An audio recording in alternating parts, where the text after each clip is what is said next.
Welcome to the following presentation of the National Football League from CBS Sports, home of Super Bowl 35.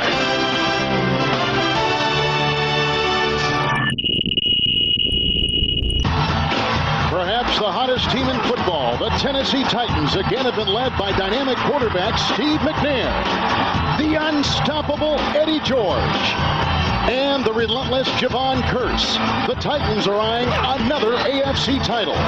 Today they face the Baltimore Ravens, featuring a ferocious defense. Tony Banks and the offense need to step up if they hope to win this showdown of two of the AFC's best teams.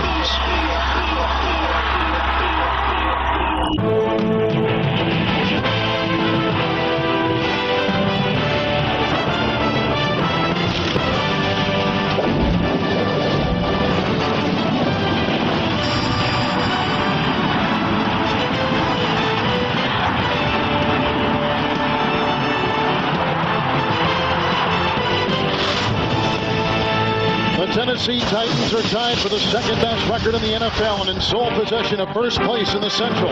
Baltimore a half game back, and with the win, they're in first place. Our kickoff is next. The kickoff. Tennessee has won 5 in a row. And deep back Priest Holmes along with Corey Harris. Baltimore, although 5-2, hasn't beaten a team with the winning record this season, and we are underway. It'll be Harris from the 5-yard line for the Ravens.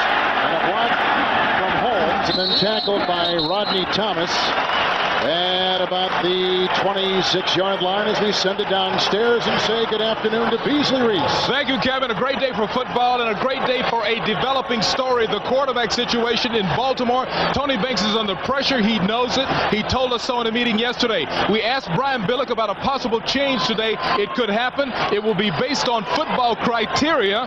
So Tony Banks will play his way in or out of this football game. Back upstairs. And his backup is Trent Dilfer, the ex-Tampa Bay Buck. From the 27-yard line, first down and 10 yards to go. Sam Gass, the lead back, and the handoff goes to Jamal Lewis, who works his way up to the 30-yard line before he is tackled by Blaine Bishop on a gain of 3. Jonathan Ogden, no audio, Flynn, Vickers, and the veteran Harry Swain on the line. In the backfield, the number 5 overall pick, Lewis, with Sam Gash, Ismail, and rookie Travis Taylor, the wide receivers, and the tight end is Shannon Sharp. Second down, long 7, shy of the 30. Corners are coming up. Now they blitz. That's Bishop, who is blocked, and here comes the sack from the middle. And brought down by Kenny Holmes. His 4th sack of the season. He leads Tennessee in that category. Tennessee's defense is better in every major statistical area than a season ago. Number 4 in the NFL. Curse, Thornton, Jason Fisk is back, and Kenny Holmes just had the sack. Linebackers, the former Dallas Cowboy Randall Godfrey, flanked on one side by Favors, on the other by Eddie Robinson. And the corners are Walker and Sidney. The safety, Robertson. As you take a look at Holmes, 3rd and 14. Blaine Bishop is back there as well. A bad snap, and falling on it, it appears as though Tony Banks or Baltimore recovered. It was Priest Holmes, number 33, back at the 5-yard line. Mike Flynn had the snap, and now on 3 and out in the first possession today for Baltimore. And Tony Banks talked about pressing a little bit too much the last few weeks. He wants to come out and relax and play his game of football. You can see on this first series, he is still pressing. That was not a bad snap. He wasn't ready for that snap, and then he did a poor job of getting back and getting on that football.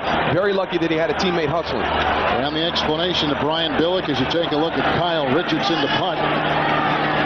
Deep back is Derek Mason, near midfield, one of the top punt returners in the National Football League, and this is high and hanging. And Mason will retrieve it, backing up to about his own 44-yard line. And then he is dealt a blow by Anthony Poindexter after an 8-yard return and a 52-yard punt. And so outstanding beginning field position for the Tennessee Titans, led by quarterback Steve McNair as the 4th-rated quarterback in the AFC and in his 4th season as a starter. And he really feels that the key today is going to be converting on 3rd down. They will get into some 2nd and longs because they will come out and pound the ball at this Ravens front. McNair will have it in Baltimore territory inside the 49-yard line and opens up with 3 receivers, including the tight end Whitecheck there on the slot atop your screen. Eddie George is in the backfield, and from the 49-yard line, Tennessee first down and 10 yards to go. The fake to George, a good block by Matthews, and here comes Rob Burnett with the rush, and the pass is incomplete. Looking for Sanders, who is covered by Starks. It'll be 2nd down and 10.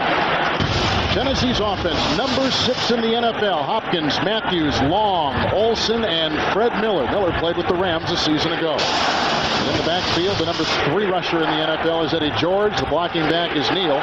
Sanders and Mason are the wide receivers. We'll also see a lot of Yancey Thigpen. And the great Frank Whitecheck is the tight end. Good look at McNair on 2nd down and 10 at 49 of Baltimore.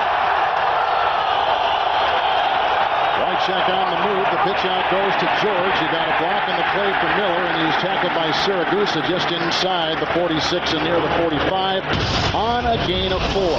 Baltimore's defense, number 5 in the NFL. They have not allowed 2 touchdowns in the last 4 games. Burnett, Adams, Siragusa, and Michael McCrary on the defensive line.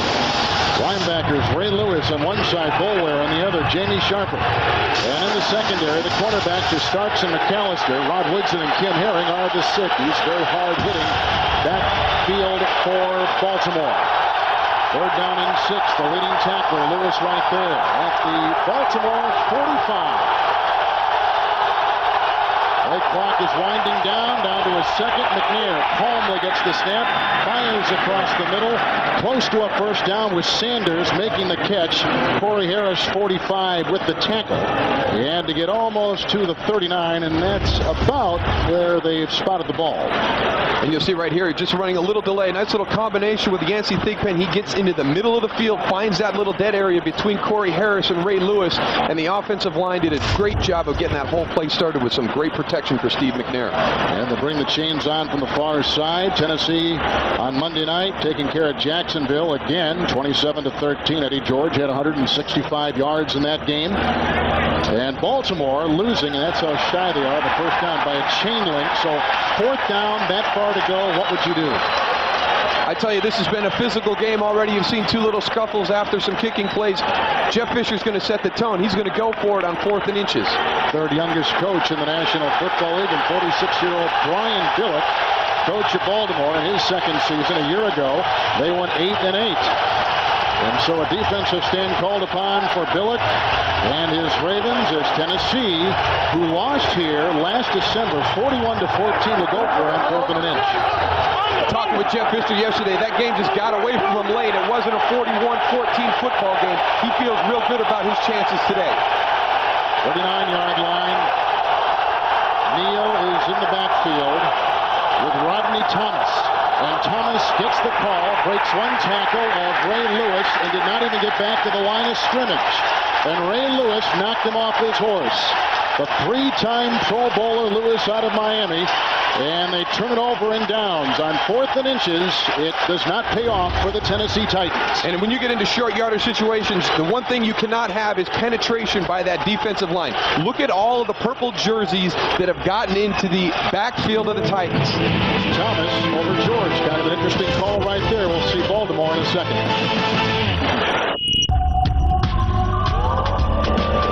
And you can see him there in the middle. Here's Tony Siragusa right here, but I want you to watch the fullback, Lorenzo Neal, as the play rolls. You'll see he'll be coming in right here in this direction, and he will collide right there with Tony Siragusa. Now, Tony's been down since we went to commercial break. They have brought the card out. They have asked the teams to leave the field, so this is looking like it could be a serious injury or something very preventative by the trainers. Siragusa, who reported a training camp late in a contract dispute has been really been dividing his time on the defensive line for Baltimore, is being helped up on the stretcher. Again, here's Tony, and Lorenzo's going to be coming in here. Tony's going to fight through a block. His head is going to be exposed, and you'll see the collision there with Lorenzo Neal. Kevin Long was pushing him sideways, so really didn't have any kind of control about where he was headed once he was being double teamed by the Titans. And they are rolling him now, as you can see, out onto the stretcher.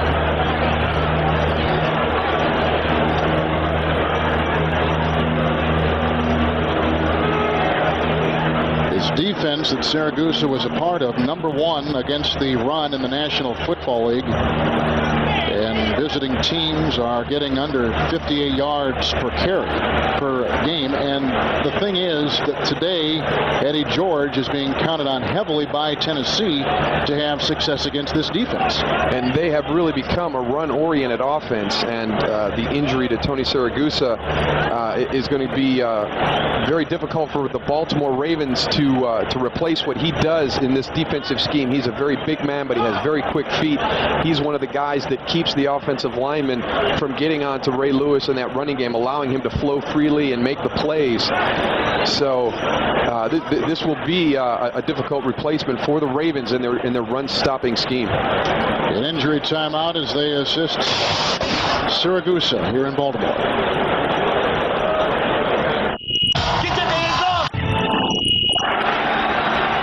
Tony Siragusa has been taken off the field. Once we get word on his condition, we'll relay it to you. After a defensive stand by Baltimore, first down and 10 yards to go for the Baltimore offense from their 40-yard line. Handoff to Lewis, a block from Gash, and up the middle he goes before being tackled by Kenny Holmes after a gain of about 3 on the play. Holmes already has a sack to his credit. That brings up 2nd down and 7. And I'd really like to see the Baltimore Ravens come out and open up their offensive sets. If they continue to squeeze everything down in their offensive sets, the Tennessee Titans will pack their defense in. There's not going to be a lot of room for Jamal Lewis or Priest Holmes or whoever the running back is to find those lanes. 43-yard line, 2nd down and 7. Holmes is in the backfield.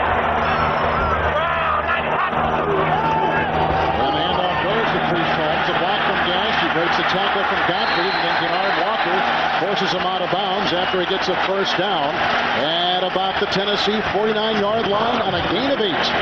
And this is one of the things they're going to have to do to be able to get that thing. It's going to help them score a touchdown. I know this sounds really obvious if you want to win a football game, but when you're the Baltimore Ravens and you haven't scored one in 3 games, you got to score one. Their defense has been asked to win football games. Their offense has to chip in. Don't bank on it. Tony Banks had a great day against his Tennessee Titans team last December. He's hoping that he can do it again today.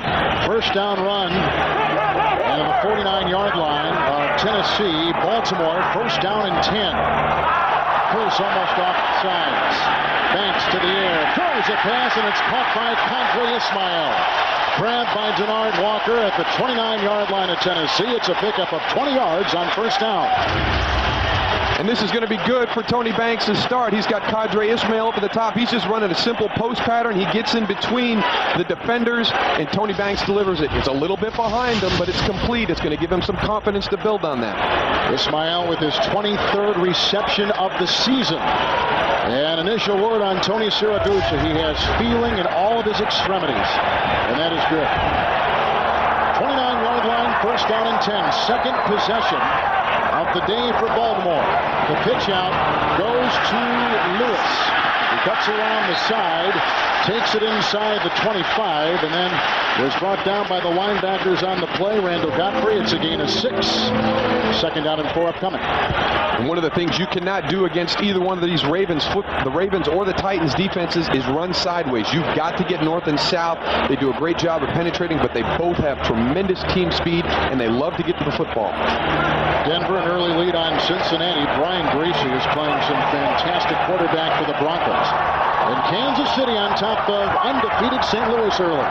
2nd down 5 from the 24. Lewis again. Cuts inside, then is stood up in the linebacking core by Godfrey again, and Blaine Bishop had something to say about that after a gain of 3, and the gain is down to about the 21-yard line. Word now from the Tennessee sideline. Eddie George has a sprained knee. His return is questionable. And that's why Rodney Thomas was in there on that 4th and inches. We were wondering why, and there he is. And they're explaining what happened to his knee. The number 1 rusher in the AFC. 3rd down and 2. Shotgun snap, and it goes to Lewis, who pitches it out to Holmes, who takes it and then fumbles it inside the 20. The ball with Michael Booker jumping on it, but not in time. He slid out of bounds with the ball. They'll mark it at the 11-yard line. Now they'll mark him down at the 17. And actually, this is Jermaine Lewis in the backfield. It's not Tony Banks. They're trying to run that shovel pass underneath. Kenny Holmes does a great job of smelling it out, and he gets a hold of Priest Holmes. I don't know how Jermaine Lewis got him the football. You'll see right here. Here comes the blitz. They're going into it. What a great job by Kenny Holmes to see that play coming and stop and get involved in the middle of it and just break it down. Priest Holmes' his first fumble since December of '98. It's 1st and 10 from the 18-yard line. Banks back in there. Quarterback throws, and it goes off the fingertips and incomplete of rookie wide receiver Travis Taylor. Coverage by Denard Walker in the secondary for the Tennessee Titans.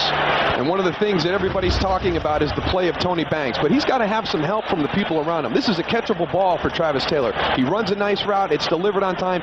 In a game for the first place in the AFC Central, you have got to get down and make that football play. Travis Taylor needs to make that play to give Tony Banks the confidence. Over the last couple of games, the rookie out of Florida has dropped 2 balls. He's fumbled once and caught only 3 passes. 2nd down and 10 from the Tennessee 18. Handoff goes to Priest Holmes, who bangs his way inside the 5. Hand tackled at the 4. Picks up a run of 14 yards and a first down. So it's 1st and goal to go for the Ravens, as the combination of Jamal Lewis on 1 carry and this time Priest Holmes moving Baltimore downfield. And look at the hole that they created. And what they're doing is they're pulling and trapping. They're not going to zone block. And let me tell you, Priest Holmes and Jamal Lewis and a 1-2 punch is going to be something that this Tennessee Titan defense has not faced up until this point this year. These are big physical running backs. Lewis in the backfield with Gash. 1st and goal at the 3 of Tennessee. Hand off to Lewis, wrapped up and taken down immediately. As it came off the line, the linebacker, Eddie Robinson, got a hold of him and yanked him down. It'll be 2nd down and goal. No touchdowns in 3 games plus for Baltimore. And you can look at some of the stats. They're not completing well on 3rd down. They're not getting a lot of yards, and they're making some mistakes. And all that stuff adds up to the fact that you haven't scored a touchdown in 3 games. Lewis is left. Priest Holmes is in. 3 wide receivers deployed. 2nd down goal. Back about a half yard near the 4th. The quarterback, Tony Banks. It's Holmes trying to burrow his way up the middle, then stood up and brought down. Randall Godfrey got him after a gain of 3, stopping him in his tracks at the 1-yard line. And what happened last week in the Washington Redskins game, they get a 1st and goal at the 1. They throw the ball on the 1st down. It's intercepted by the Redskins in the end zone. That's why I think you'll see Bill Belichick run the ball again, Coach Billard run the ball again here in this situation. I think he wants to put the onus on the front guys, run that physical style of football. I'd be very surprised to see a pass in this situation. Jamal Lewis back in with Gash. 2 tight ends in, 1 receiver. 3rd and goal at the 1. Baltimore's 11th play on this drive. A fumble by Banks, which plagued him in St. Louis and plagues him here with a 3rd and goal. He falls on it at the 3. Now it'll be 4th and goal, and what do you do if you're Brian Billick? I think you got to take your 3 points, get on the board, get the lead. But Tony Banks, this has been one of the things that he's had trouble with throughout his career. He'd actually gone 4 games without a fumble up until this point, and he hadn't really done that before in his career, but in a very critical situation, they have the fumble. 61 fumbles in 65 games for Banks. This guy has scored all the points over the last handful of games, and the field goal of 21 yards by Matt Stover is up and in. So Baltimore on their 2nd possession gets 3 on the board for Coach Brian Billick. And now the subsequent kickoff by Stover, who has accounted for the last 37 points for the 5-2 Ravens. A line drive boot and taken inside the 10-yard line.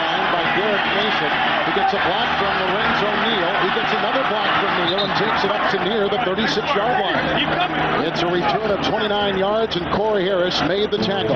One of the most dangerous return men in the NFL. But no George, at least now, for Tennessee. TV. Some televisions have all the fun. Beautiful Baltimore Harbor. A field goal by Matt Stover. 3-0. The Ravens on top. Tony Siragusa being taken to the hospital, but does have feelings. Lionel Dalton taking his place on the line. On the 36-yard line with Eddie George out. Second possession today by Tennessee. The pitch out to Rodney Thomas. And brought down from behind. A loss on the play back near the 33-yard line and shooting through Lionel Dalton, number 91. Last week he took the place of the injured Sam Adams. Today taking the place of the injured Tony Siragusa, who had to be taken off the field after a hit to his head. He has feeling in all of his extremities. He is being taken to the hospital. On the Tennessee side, Eddie George with a sprained MCL. And so Rodney Thomas, a former third-round pick out of Texas A&M, is taking his place. Second down and 12, back near the 34. With a lead block by Miller and a tackle by Sharper, a run near the 40-yard line. A gain of 5 on the play by Rodney Thomas. And let's check in with our NFL Today studios and Jim Nance. All right, Kevin. Well, we saw New England score first. J.R. Redmond from Bledsoe, but right back comes Manning. Off play action, Marvin Harrison, 51 yards to tie it at 7. And let's go back to Kevin Darrell. Thank you, Jim. Indianapolis has won 8 of their last 10 games in the RCA Dome, the number 3 scoring team in the NFL. Here, 3rd and 7. Near the 39-yard line in the shotgun formation, Steve McNair. 6 defensive backs in. There's a good block by Miller. A little screen pass caught by the tight end Lychek, who is stood up and taken down by Robert Bailey. The 10-year veteran out of Miami, a guy who came from the Lions. A gain of 1 on the play, and Baltimore's defense again holds one of the top offenses in the NFL. You can see what they've been doing through the course of the season. They have already had 3 shutouts up until this point, 2 of those back-to-back. This is going to be a very difficult situation for the Tennessee Titans without Eddie George, even if he comes back and he's not 100%. Rodney Thomas and those guys up front are going to have to assume a lot of pressure to get this ball rolling for the Titans. Greg Hendrick will punt inside the 30-yard line for Tennessee.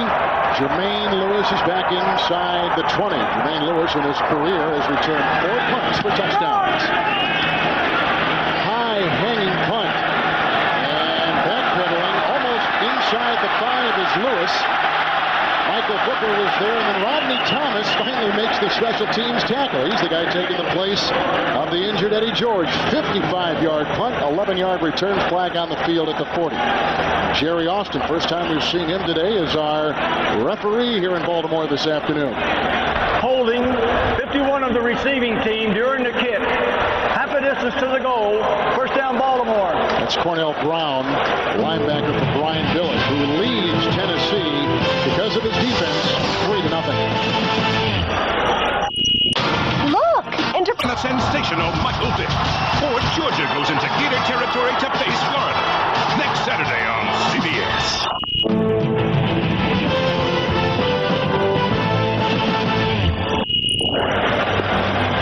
Jeff Fisher took over this franchise as a head coach in mid-1994, and his team has won 18 of the last 19 AFC Central Division games, going back to, October of 1998. The only team to beat Tennessee in the AFC Central over the last 2 years are the Baltimore Ravens. So this is why this is such a pivotal game at this juncture of the season, especially for first place. It's a huge game for both of these teams to take that next step. There was a penalty on Baltimore after the 55-yard punt. It was a hold, and that's why they begin back at their 3-yard line. The last drive didn't look all that bad as Tony Banks, unfortunately, fumbled out. If you're a Baltimore fan, fumbled on the 3-yard line in a goal-to-go situation, and they had to settle for a 21-yard field goal by Matt Stover. So from their own 3, it's first down and 10 yards to go. Not a lot of breathing space here. Stranded at their own 3. He's going to pass, gets a block from Lewis, throws outside, and the catch is made by Travis Taylor at about the 8-yard line. Taylor makes his 22nd reception of the season. That is number 2 among rookie wide receivers in the NFL. And this is a nice call by Brian Billick coming off of his goal line, giving confidence to Tony Banks to throw the ball, and also to Travis Taylor, who had that chance to make a touchdown catch on that last drive. Good for both of these young guys to get some confidence in this early part of the game. 10th overall selection out of Steve Spurrier's offense to Florida. 2nd down and 5. Up near the 8. And Gash may have moved. The handoff goes to Jamal Lewis, who is taken down by Eddie Robinson, the linebacker. And no flag from this side, but one on the other side. And that's what Jerry Austin has seen and will tell us about. Offside, 99 defense. 5 yards. If you watch it, Sam Gash moved in the backfield, but they didn't catch it. And they call it on Holmes, and it's a first down for the Baltimore Ravens. Gash starting today for Ian DeDejo, who is injured with the toe. And by George, boy, there's a big blow for the Tennessee Titans right there, not to have Eddie George, their workhorse, and they're going to have him healthy if they're going to repeat the Super Bowl. And remember the Titans D. The Baltimore Ravens get a lot of credit, but the Tennessee Titans defense is actually ranked higher than the Ravens. Number 4 in the NFL, first down and 10, a pass intended for the Hall of Fame to beat tight end Shannon Sharp is incomplete. It's tapped at the line of scrimmage. Sharp spending all those seasons with the Denver Broncos. Now here, still tied at the RCA Dome, Minnesota. Undefeated, one of 2 undefeated teams in the NFL. Early lead on Buffalo, and Doug Flutie starting today at quarterback, and there's Denver holding on. Their record 4-3 against winless Cincinnati. Now 2nd down and 10 at the 13.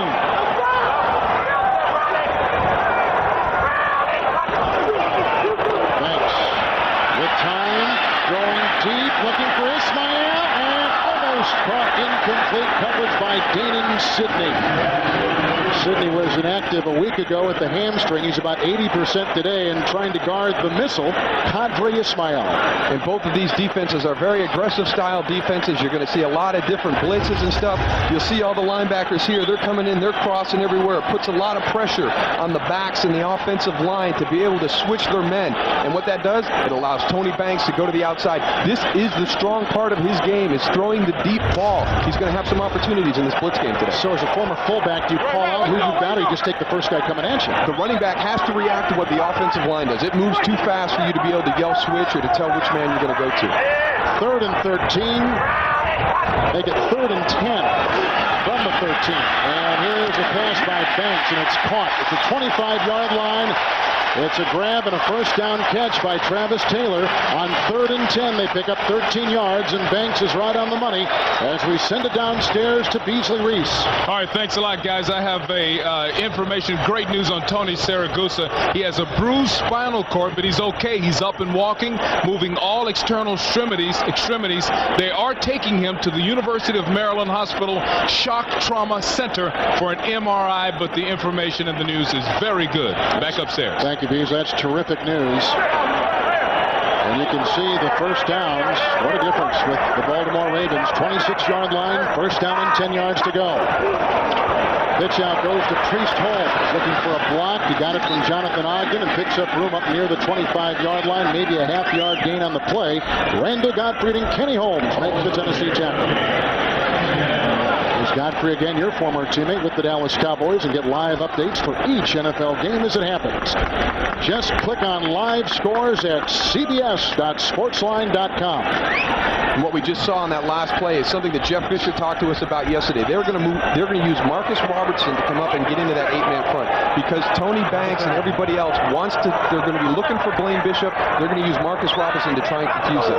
2nd and 11 from the 25, 11 yards to go, and a pass to the near side is caught out of bounds. So it is incomplete. They were going for Ismail with 9 seconds to play in the first quarter. That brings up 3rd and 11. You can see right here, this is one of the times Marcus was dropping back out of it, but what Tony Banks talked about, what Brian Billick talked about, was finding Blaine Bishop. And what they're going to do to try and confuse him is bring Marcus Robertson down as that 8th guy into the front to see if their whole game plan is predicated on checks against Blaine Bishop. I think it's a great strategy. We'll see how this unfolds as the first half progresses. Look at the veteran Marcus Robertson, and there's Blaine Bishop. Banks is 4 of 8 throwing. It's 3rd down and 11 from the 25. No time on the play clock. That's a delay of game against Baltimore. They had one last week against the Washington Redskins. Offense, 5 yards. It's still 3rd down. That is the 7th delay of game penalty on this offense. That is the most in the NFL, much to the chagrin of Coach Brian Billick.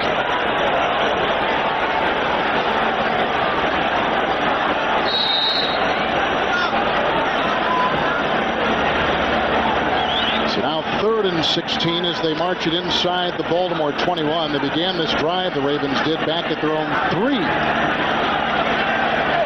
had a hard time getting some breathing space here. 3rd and 16, shy of the 21.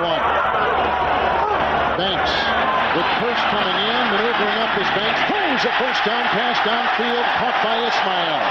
Tackle made by Godfrey. On 3rd and 16, he picks up 24 yards up near the 43-yard line. A terrific throw and a catch. And watch your inside receiver go up the field and clear out the route for Qadry Ismail to come in behind him. He opens up that zone, and Tony Banks steps up and finds him for the first down. That's the end of the first quarter with the score. The Baltimore Ravens 3, the Tennessee Titans nothing. We'll return to the stadium here in Baltimore right after this message from your local CBS station. It's Tennessee, but with no Eddie George because of a knee injury suffered early in the game.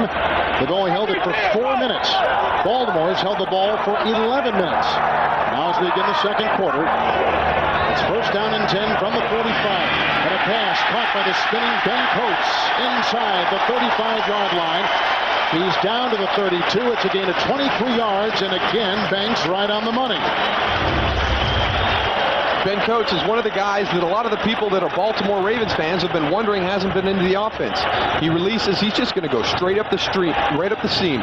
What they're able to do is they're finding some seams in this Tennessee Titan defense. They're getting some pressure up in Banks' face, but the receivers are running good routes, and they're finding the open seams in the secondary. That is only the 5th catch all season long by Coates. From the 33, Banks in the offense of Baltimore, 1st and 10. Hand off to Jamal Lewis, breaks a tackle, and then finally brought down by Marcus Robertson after a gain of about 5 yards on the play near the 28-yard line. They love this rookie, who is out of Tennessee. Coming up on the NASDAQ.com halftime report, join Jim, Mike, and Jerry for all the scores and highlights, plus all the latest NFL news. That's coming up next on the NASDAQ.com halftime report from 5th Avenue in New York.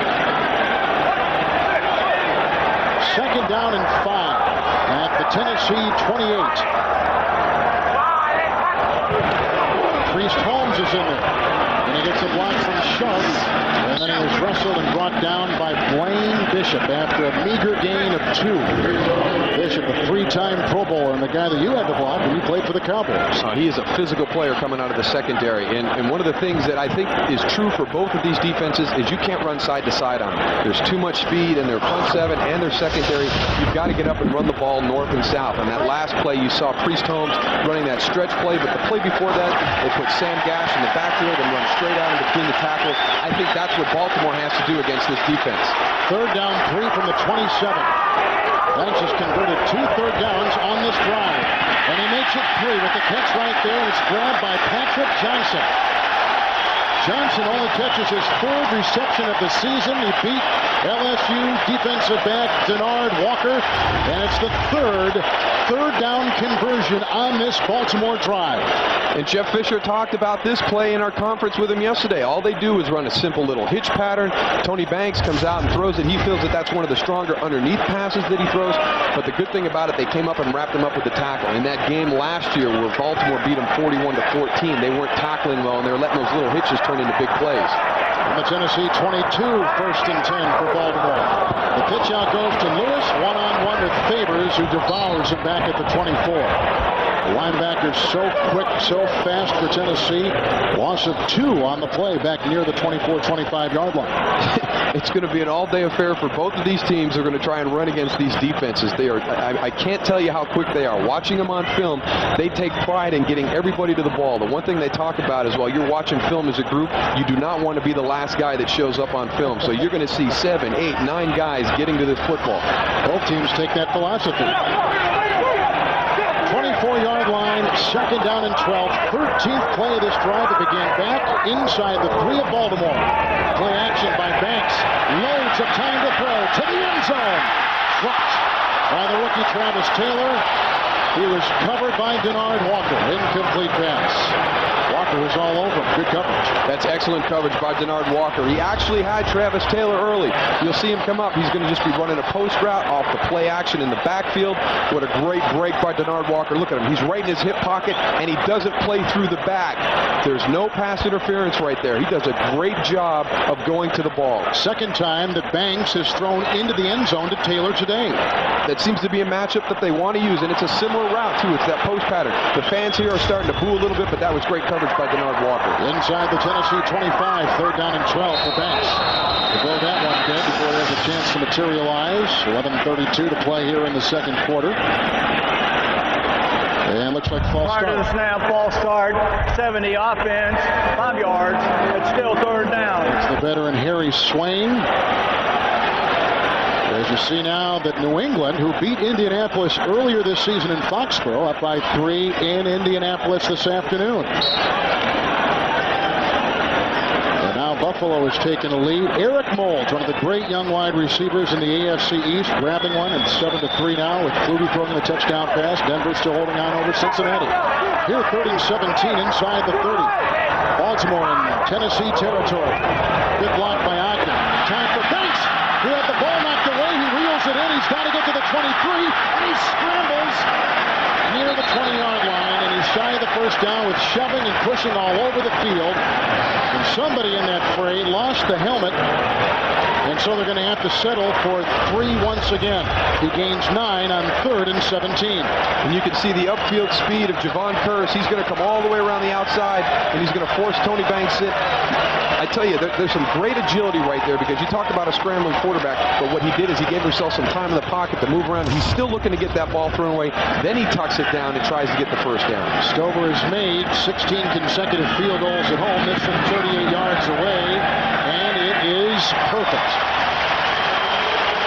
So as long as Stover continues to hit him, Baltimore might be in pretty good shape. They still haven't scored a touchdown, yet they lead 6-0.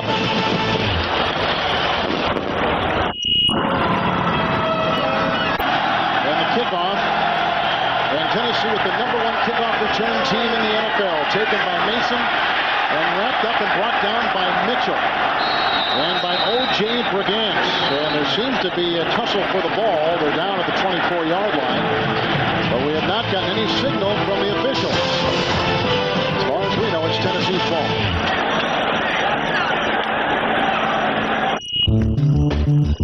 Clear alternative to cellular today.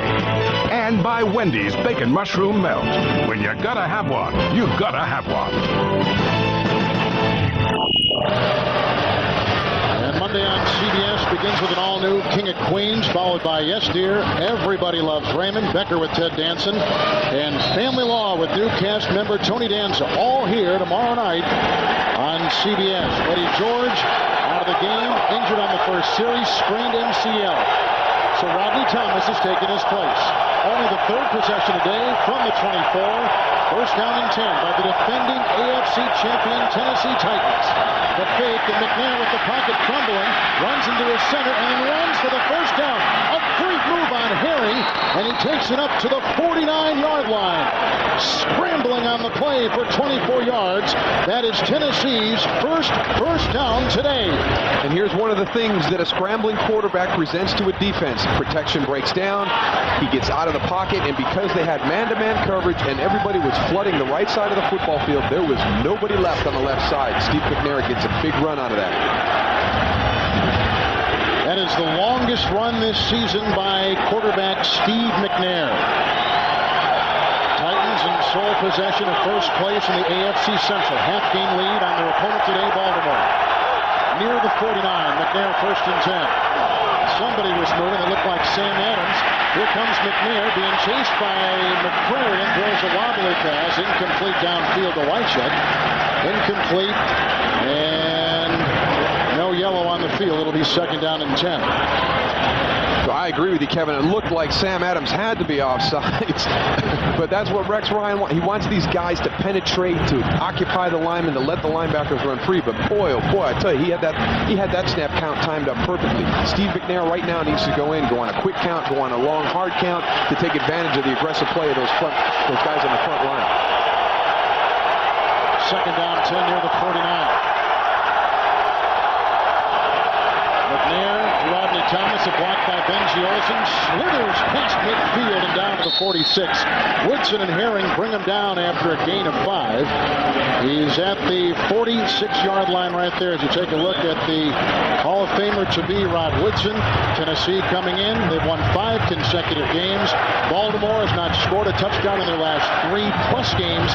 They've won 3 of their last 4. And the reason I feel that Tennessee is the class of the AFC is because they are getting better and better every week. Baltimore is struggling right now offensively. I really feel that gives Tennessee the edge, but without Eddie George in the lineup, this is a different football team.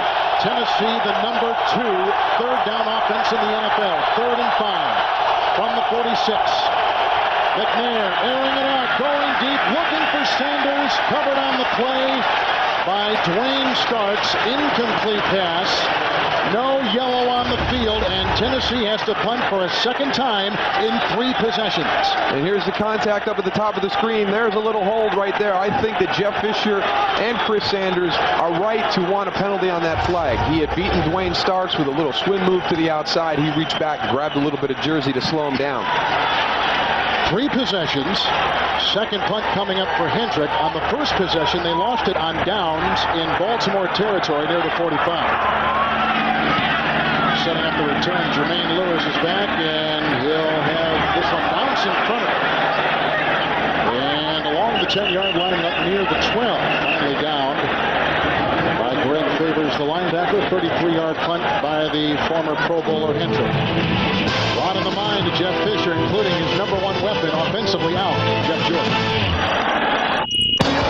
One inside the red zone, one at about the 21. No touchdowns. They haven't scored a touchdown in 3 games. They've got to pick up that side of the game. Back upstairs. All right, thank you. As you take a look at Brian Billick, coach of Baltimore, and his quarterback, Tony Banks, at the 13-yard line with a 1st and 10. The long drive by Baltimore. Here's the pitch out. And it goes to Jamal Lewis. A nice driving block by Ogden. Still can't move Kenny Holmes away. And no gain on the play. Second down and 10. By the way, Jeff George is not playing in this game. It is Eddie George, or they didn't trade for him. But I saw a lot of Bill Belichick is not coaching in this game. I saw a lot of Redskin tape last week. And I think there's some thought that maybe he would be in there as a quarterback. Tuesday on CBS, F-14s are falling from the sky. Is it a government conspiracy or an act of terrorism? Find out on an all-new Jag Tuesday on CBS. Second down and 10, remaining at the 13. A lot of people on that defensive line. Ogden the block. Time for Banks to throw. Caught! Shannon Sharp up near the 38-yard line. A gain of 25 on the play. And a Baltimore first down. They're working on the linebacker Robinson and the safety Marcus Robertson. You see Shannon Sharp, he's going to be out here on your screen. He's going to do the same thing Ben Coates did. He's going to come down that seam and find the open area. They've got Eddie Robinson on the ball to try and prevent him from having a clean release, but Eddie let him get off the ball clean. Gave him a little stutter there, got the separation. Out to the 38-yard line, Banks, 1st and 10 for Baltimore, on top on 2 Stover field goals. Blocked by Lewis, Banks with time to the side, and it's caught by Qadry Ismail. 46-yard line, grabbed on the play by Danon Sidney. It's a gain of 15 on 1st and 10. And this is very surprising to me because Tennessee is very, very good at pass defense, and right now they're giving up some holes, giving up some seams. Right there, it just got totally turned around by Qadry Ismail. This is something that I didn't think that Tony Banks was going to be able to do. I really felt they were going to have to run the ball effectively against Tennessee, but he's proven me wrong. He's throwing the ball very well right now. Number 2 pass defense of the Titans in the NFL. 9-14 day for Banks. 1st down and 10 inside the 47. Blitz is on by Bishop, picked up nicely. The handoff to Jamal Lewis. breaks one tackle, then Jason Fisk brings him down at the 38-yard line after a gain of 8. He weighs 231 pounds and is dragging linemen back of him. Kansas City 20-7 over the St. Louis Rams. What a surprise. It's a big battle today. New Orleans has a chance to go to above 500 for the first time in a long time. There's San Francisco and Carolina. Second down, long 2 inside the 39.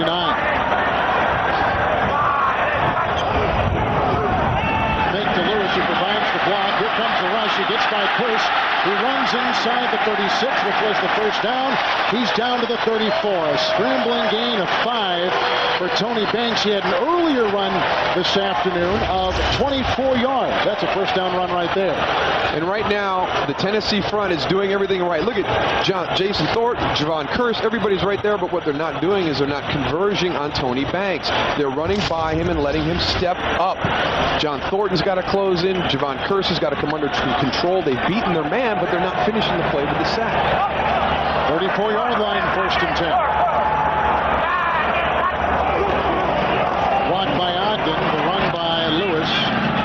And he picks up a couple yards. Tony Robinson was right there to make the stop from the linebacking core on Jamal Lewis, the second leading rookie running back in the National Football League, and back to Mike Anderson, who's grabbing all kinds of headlines out in Denver. Yeah, but I agree with you. Talked about him on a play a couple of plays ago, dragging the defensive lineman downfield. He's such a big, powerful man, and that's why Tennessee has got to get a lot of guys around the ball, because Jamal Lewis is not going to go down by one tackler. Second down 10, seventh play of the drive. 34-yard line of Tennessee.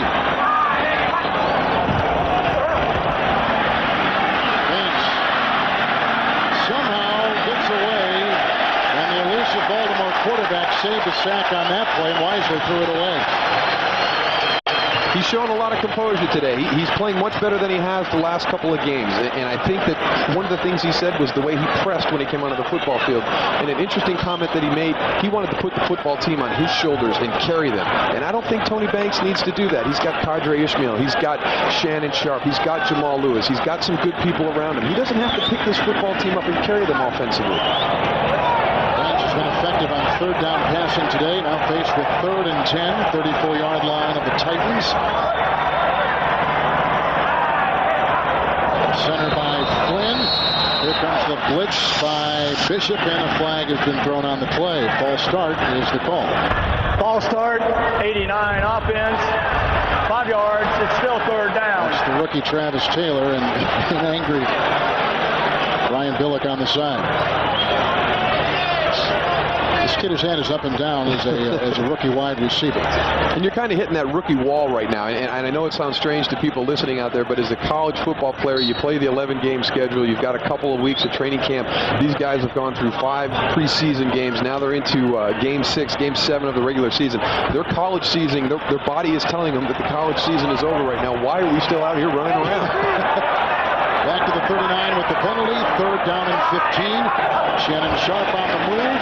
Blitz is on again. They dump it out to Priest Holmes, who's grabbed by Gottfried and then whacked by Bishop out of bounds. So a loss on the play at about the 42, 43-yard line. Loss of a couple. And Baltimore will have to punt for a second time in 4 possessions.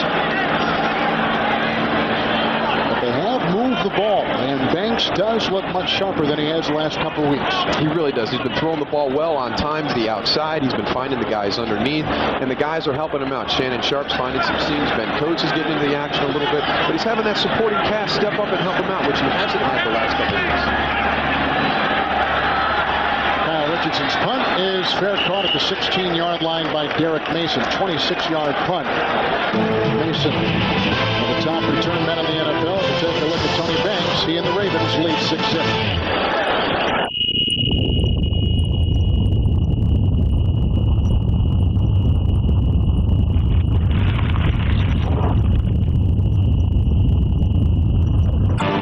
And by E-Trade. It's your money.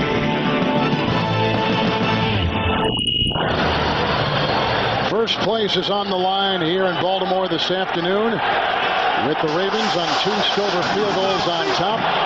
Eddie George is out with a sprained knee. On the 16-yard line, Steve McNair with the 1st and 10. Rodney Thomas is in the backfield. This pass goes high and almost uncatchable by Chris Sanders. Coverage by Woodson. Incomplete at about the 21-yard line. It'll be 2nd down and 10. I think the thing you have to worry about now on the Tennessee side is that Steve McNair doesn't start to press a little bit. With Eddie George being out of the lineup, all of a sudden he feels that he really has to start doing more to help this football team win. Relax, play your game. You've got a great game plan. Rodney Thomas is going to be expected to come in. He's not Eddie George, but he's going to know what to do. You got to rely on everybody around you. And McNair has played so poised this season. Remaining at the 16, 2nd and 10. A fumble and fallen upon at the 10-yard line by McNair. They're trying to go to Rodney Thomas, and the guy who may have disturbed that play was Sam Adams, the ex-Seattle Seahawk, who for a 2nd time has had great penetration. And you'll see here on this, look at the penetration. He is up and going. He is splitting double teams. Kevin Long can't get on that block back. They have got to do something right now about Sam Adams, or they are not going to be able to run the football at all. With the loss back on the fumble at the 10, 3rd down and 16.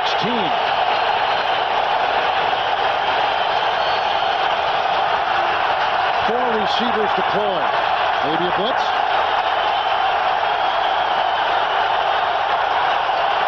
Ray Lewis looks like it. Everybody falls back. No blitz on the play. Look at the time for McNair. Dumps it off to Thomas. Grabbed by Corey Harris at the 11.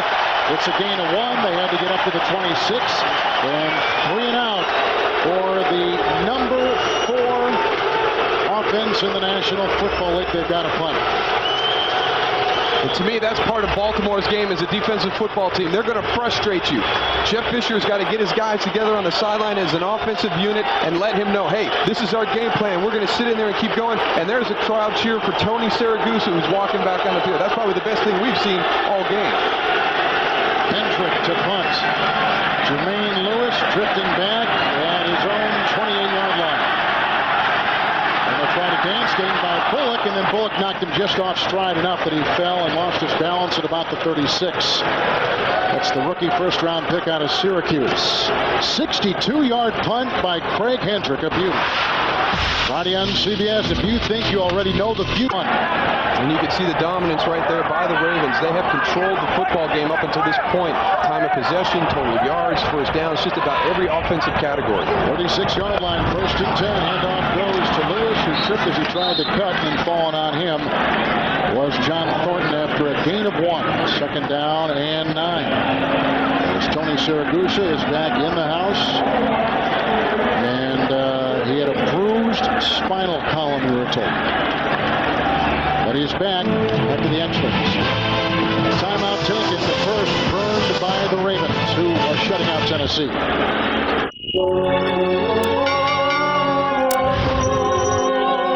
Are you following PHRM? And 4 in the last 9 games. Their offense on the field right now. 2nd down 9, near the 38. Banks getting a big block in the ball, knocked free out and reels it in, vacuums it in, back near the 28-yard line. That's the 2nd time that Banks has fumbled today. The 1st time was back on the 3 in a goal-to-go situation, and right there he loses 10. And Kenny Holmes is going to be coming from the top of your screen. He's going against Jonathan Ogden, who's not 100%, but you've got Javon Curse. I think a lot of people forget about Kenny Holmes. And we are at the 2-minute warning here in the 1st half, with first place on the line. Anxious, doubtful, not how you should feel. Baltimore has played the last 3 games on the road. 5 of the 7 have been away, so they're back home here for the first time in a long time. We are at the 2-minute warning. Banks, you may recall, taking us to the 2-minute warning with the fumble, the 62nd in his 65 games as an NFL quarterback. 3rd and 18. Banks, pocket crumbles, deftly moves up, gets a block from Kip Vickers, being chased by Sidney, throws down the sideline, incomplete. Triple teamed was Travis Taylor, the primary coverage by Denard Walker. And so now they've got to punt the ball for the 2nd consecutive time. Well, coming up on the NASDAQ.com halftime report, join Jim, Mike, and Jerry. All the scores, all the highlights, including an upset in the making. In fact, 2 in the making. Buffalo was leading at undefeated Minnesota earlier, 7-3. In Kansas City on a wet track in Arrowhead Stadium was leading 20-7 over the undefeated 6-0 Super Bowl champion St. Louis Rams. Richardson the punt. Pressure was on, and it's a wobbly punt. Mason from the 33. Gets a block. He gets around the oncoming tackle trap. Moves up the sideline, being chased by Sharper, and takes it down to the 39-yard line. Terrific return by Mason of 29 yards on the 39-yard punt. Next Saturday on the Home Depot College football, Georgia will take on Florida, or Michael Vick and Virginia Tech take on Pittsburgh. It all begins in the Volkswagen College football today at 3 p.m. Eastern Time on CBS. 2 Stover field goals, one of 21 yards, one of 38 yards. Tennessee came in as the #1 possession team in the NFL. They are well behind Baltimore today, but they got pretty good position here, shy of the Raven 38, first down and 10. Eddie George is injured. Rodney Thomas is in the backfield. And McNair fires a pass, and it's caught near the 30-yard line by Sanders and close to a first down. Run out of bounds by veteran Dwayne Starks. Derek Mason right here just running a simple little quick out route, but watch him at the end of the route with his feet. He's going to go out of bounds. He realizes he can go up the field a little bit more. That's a pretty heady play right there in this situation. And what's going to happen right now is so important for the Baltimore defense because they have outplayed Tennessee on both sides of the ball. A touchdown here puts them ahead 7-6 at halftime. Very demoralizing for that football team. Second down and 1 from the 29.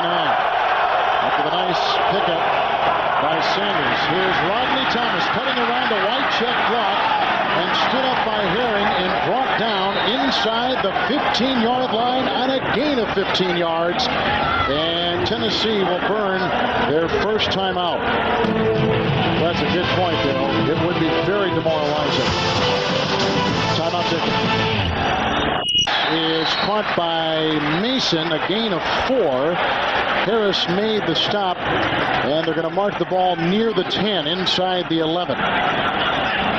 One of the things you're going to notice during the course of this game is each of these guys are tackled on both sides of the ball in the offense. Watch the hits that the defense do. They don't tackle people. They absolutely punish you when they have the chance. Second down 6. Thomas getting by Bolware. Chased outside by Lewis and smothered at the 9. Gain of 2. Clock at 51 seconds. Tennessee has taken a second timeout. They've got 1 left. And Tony Siragusa has come back out onto the field. I don't agree with this move right here. They were very cautious with Tony when he got hurt. They immobilized him. They were very careful getting him onto the backboard and off the football field. I just don't think it's smart to put him on the football field right now. If you were that cautious up until that point, why are you letting him go back onto the football field? Every football player is wanting to get back out on that field, whether he thinks he can or he can't. It's up to the training staff to say, Tony, just sit down. You know, that was a very scary situation. Let us run some more tests tomorrow, later tonight. I would not let him go back out on the football field the rest of today if I was a trainer.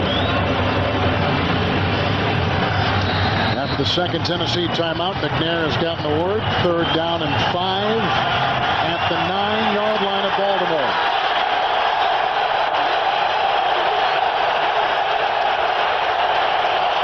Wonderful red zone Baltimore defense. Third and 5 from the 9. McNair, pocket crumbles. Here comes Adams. McNair gets away, throws the pass, caught for a touchdown by Eddie George's replacement, Rodney Thomas.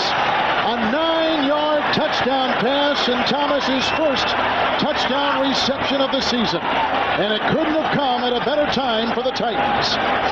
What a great job by Steve McNair. You talked about the pocket breaking down. You'll see him back here. Here comes Sam Adams again. He steps up. Look at the spin move to get away from Rob Burnett. And then him and Rodney Thomas. What great. They were just totally in sync right there. Composure. Each guy knowing what the other guy was going to do. What a great job. And with the extra point, we get to that situation we talked about. They have been totally outplayed, and they're going to go in at halftime ahead 7-6. With that point right there by Al Del Greco. Rodney Thomas, a 9-yard touchdown run. after the pass, and he was the leading rusher on this team as a rookie. And then the next year they drafted Eddie George, and he has been in George's shadow ever since. But coming to play, a key 29-yard punt return by Derek Mason, a 9-yard run and catch by Rodney Thomas. As you take a look at the Patriots still leading at Indianapolis, and there's an upset in the making with the Buffalo Bills on top. Denver leading now as Cincinnati has cut the margin right there. Last I saw, and there it is, Kansas City with about 3 to play in the first half, 27-14. Torrey Holt just caught a touchdown pass. Atlanta leading 13-7 over New Orleans, and all the updates and all the highlights coming up next on the NASDAQ.com halftime report. Siragusa was in on that last play and allowed the touchdown. They have not allowed a bunch. This defense has been absolutely outstanding for Baltimore. And the ensuing kickoff on the 12-yard line. It's Corey Harris running up the middle. And finally brought down on the play by Terry Killens, along with Chamberlain. And so the winner today is in first place right now, coming in Tennessee by a half game over second place Baltimore. They still have not scored. Baltimore hasn't in over 3 games a touchdown. Yet they're 5-2, and here they are, down by just a point to first place Tennessee. Arguably the hottest team in the NFL right now. They've won 5 consecutive games. They've definitely separated themselves in the AFC. They are definitely the top team in the AFC right now, in my eyes. 38-yard line, 37 seconds to play.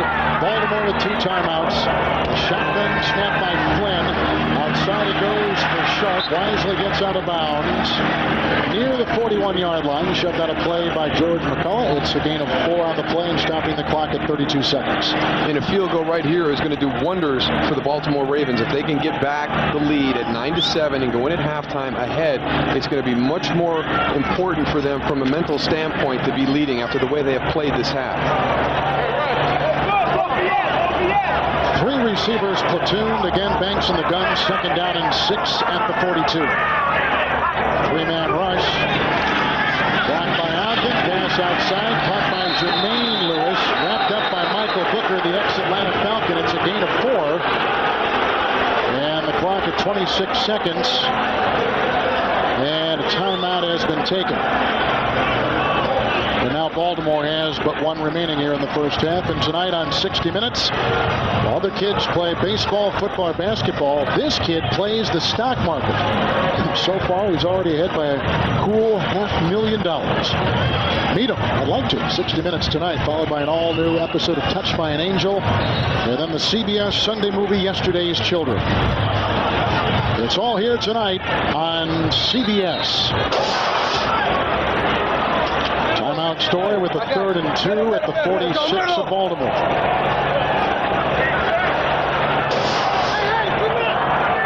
Banks passing today, 11 of 18. Handoff, Priest Holmes. Up the middle he goes. Brought down by Sidney along with Perry Phoenix. And a meager gain, but good enough for the first down. And a timeout taken by Baltimore. That is their final timeout. So 22 seconds to play. 1st and 10 at their own 49, down by a point after Jeff Fisher and his Tennessee Titans trailed for most of this first half. And that's why it's so important to get in position to try a field goal to get that lead back. And Matt Stover has been their biggest offensive weapon throughout the course of the season. They need to get down to about the 33, the 35-yard line to really make it a legitimate opportunity. But Tennessee's doing the right thing right now in the defense. They're making them catch the ball underneath. They're coming up and tackling them. They forced them to burn both their timeouts. So now Baltimore's going to have to force to do this without any more timeouts left. Stover did take a 51-yarder last week. 49-yard line, 1st and 10. Again, Curse has been quiet, and the rush comes on, and the pressure is there, and knocked away. Perry Phoenix was right in the face of the quarterback. Curse and Ogden are waging war at the top of your screen. And here he comes, right off the corner. You can't wait for that guy to come in and get that close to the quarterback. You've got to step up and take a stand as a running back when you're blocking the blitz. You'll see right here, Priest Holmes he's backing up and he's giving ground. You've got to make a stand and keep that guy so your quarterback has the opportunity to throw that football. Harry Phoenix gets in there. No timeouts for Baltimore. Second down and 10. Rolling out of the pocket is Banks. Change position, and then Thornton came and got him, and then doused by Blaine Bishop. Third sack today by Tennessee. 12 seconds remaining, and Baltimore's out of timeouts, and the clock ticks right now. And here comes Blaine all the way from the backside, and it's Priest Holmes again, too. The pocket's moving. He thinks he doesn't have to hold his block that long. I tell you what, you're going to get your quarterback hurt in that situation. So the defense did a pretty good job against an Eddie George-less Tennessee offense today. Tennessee held to only 3 first downs and 82 total offensive yards. Downstairs we go to Beasley Reese. All right, thank you. I'm with Rod Woodson. Rod, McNair's mobility was a problem in the first half. Well, we got to keep containing. He's a big guy. Had opportunities. You got to wrap him up when we get a hold of him. We had a hold of him a couple times, and he got out both times. And can't let that happen in the second half. All right, thanks a lot for joining us. Back upstairs. Difference in this ball game, a 9-yard touchdown pass from Steve McNair to Rodney Thomas, who is taking the place of the injured Eddie George, whose return today is questionable. George has only carried it 1 time.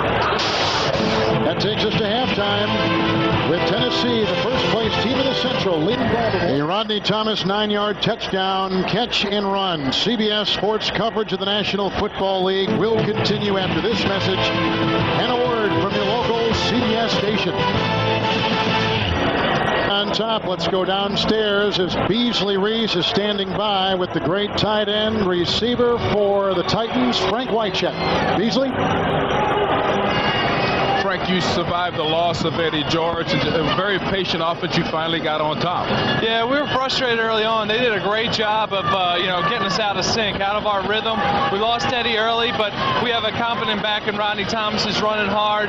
But, it's just a matter of getting into a rhythm and getting on the field. We weren't on the field for very long in the first half. All right, anything that Coach said or you feel like you guys need to do for the second half? Well, I think we had a big momentum change going down there at the end of the first half. And we just got to stick to our plan, stay patient. We knew it was going to be an ugly game. So we'll take the score right now and just try to stay on the field more in the second half. All right, thanks a lot. Back upstairs. All right, Beasley, thank you very much. And the second half is underway. The Stover kick picked up at the 10-yard line by Mason, who is whacked once by Alexander and gets outside and then is wrestled out of play at about the 25-yard line. And through 30 minutes, here are some of our numbers. And here's the thing that Frank Wycheck was talking about. They were just never on the field as an offense. Just totally outplayed number of plays, time of possession, and that was one of Tennessee's strengths coming into the football game. But without Eddie George, I totally agree with them. They got frustrated a little bit in the beginning of the game. It took them a while to settle down, but once they did, everything worked out. They had a big play made in the special teams by Derek Mason with the punt return, and Steve McNair, a great individual effort to find Rodney Thomas with that touchdown pass. On the 24-yard line, first down and 10 yards to go for McNair with his first touchdown pass against the Ravens since '97, back in that first half. And a carry up past the 25, near the 26, and a gain of 2 for Rodney Thomas. Number 1 time of possession team in the NFL coming into today. Tennessee's only had it for a little over 8.5 minutes. Baltimore, almost 22 minutes. Second down, 8.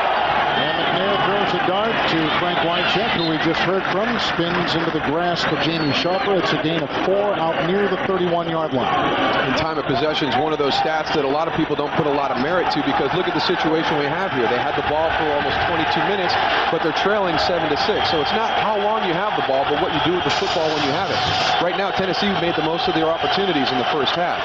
And going into the no-huddle offense, McNair's completions today, 1 yard, 1 yard, 3, 5, 9 yards, 9 yards, and 4 yards. Third down, long 3, going deep down the middle of the field, looking for Yancey Thigpen. Incomplete. McAllister was right with him.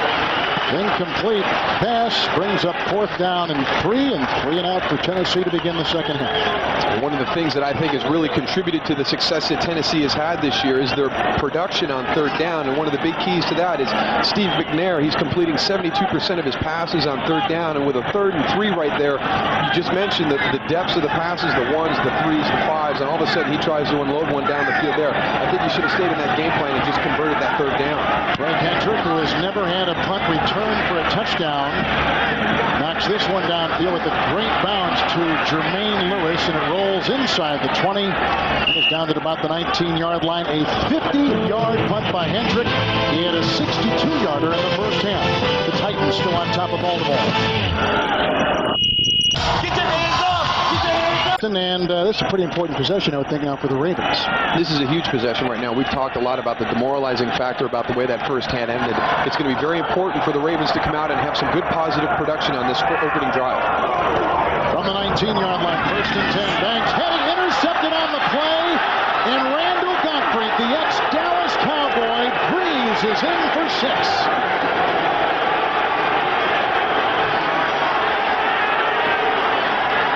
The game's first turnover rocks Baltimore and their coach, Brian Billick.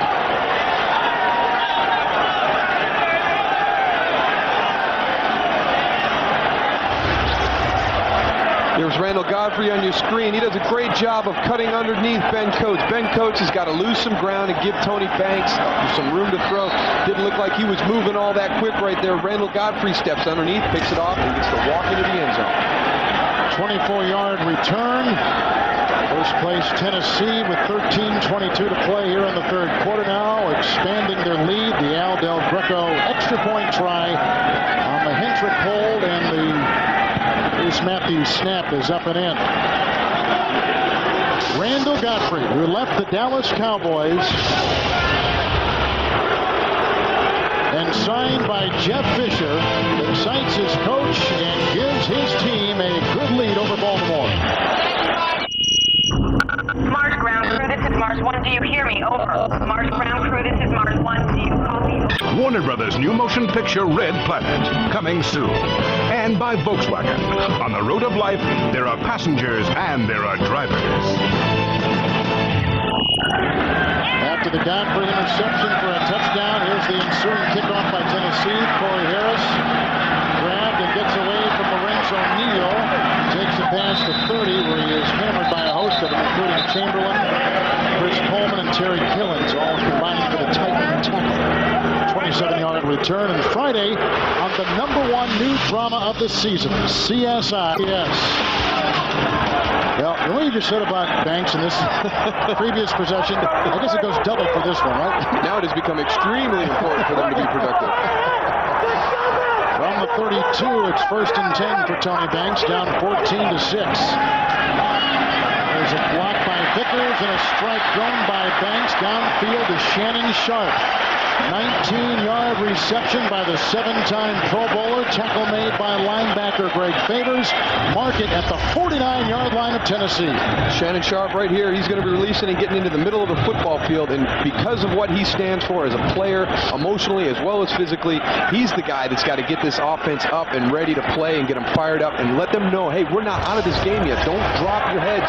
Let's keep playing out here. And he is their leading receiver into Tennessee territory. Baltimore 1st and 10. Quick drop, quick throw across the middle, which is caught 44-yard line of Tennessee by the picks up 5 right there, and safety Marcus Robertson is all over him. As the Patriots annex their lead over the Indianapolis Colts, that is a mid-3rd quarter score from the RCA Dome. As we saw, Kansas City was upsetting undefeated St. Louis. Minnesota, the other undefeated team in the NFL, has just taken a 3-point lead on a Chris Carter touchdown. 2nd down 5 from the 44. Handoff to Jamal Lewis. And grabbed from behind, dragging him is Robertson.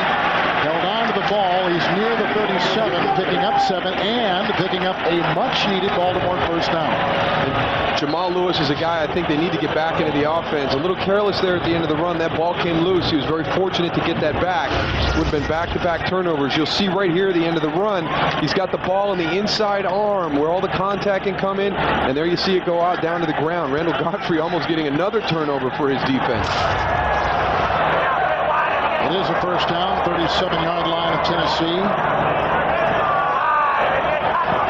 And they bring the house against Banks. He's got people back there to block, and that ball's batted down. Was it picked off? It's loose, and it is Tennessee's ball. It was deflected, and I'm assuming intercepted. Was it Gottfried again?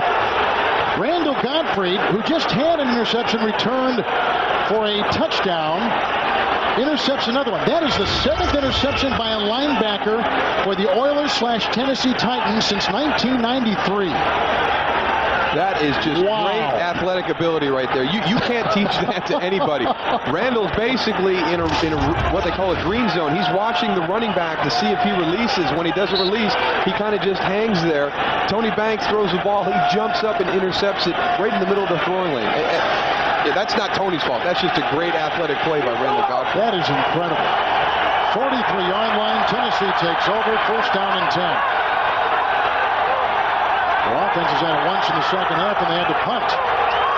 Check on the move. Eddie George is injured. McNair hit as he throws, incomplete to Sanders across the middle at about the 46. He was belted by Rob Burnett, who is having a sensational season for the Ravens. News out of Kansas City's Arrowhead Stadium. Kurt Warner has gone to the locker room with a broken finger on his passing hand. So now they go to Trent Green, who is the backup quarterback for the undefeated Rams. And he was put in this position as an injured quarterback a year ago, preseason at San Diego, when he left and Warner took his place. Second down, 10, 43-yard line, timeout taken by McNair. The play clock is down to just a handful of seconds, and he may have wanted to audible out of the play that was called. So Tennessee burns their first timeout. Randall Godfrey's interception for a touchdown gives them a sizable lead. That's a bad call. On every frequency, and he makes no sense. They were going to knock you in the mouth. Sundays on CBS. 2 straight interceptions by Tony Banks. 1 return for a touchdown. This for a possession for Tennessee. 14-6. Titans on top. The pitch out goes to Rodney Thomas on second down, and he whittles his way up to the 46, picking up 4 with Lionel Dalton on the defensive line, making the stop. Dalton is in right now for Sam Adams. How many times can this defense bail out the offense of the Baltimore Ravens? They've been doing it all season. It's time for this offense to step up and join in with this football team to get to the point that they want to get. Right now, they can't be expected to win football games every week for them. Third down and 7, 46-yard line, 4 receivers, including tight end Whitecheck out there. Thomas in the backfield. And McNair, the quick throw, and it's caught by Thigpen off balance. Flags are all over the field, and as he stands right now, he is shy of a first down to the 49-yard line when he needed to get to the 46. The 2 flags, and at least one of them is against Jeff Fisher's Tennessee Titans.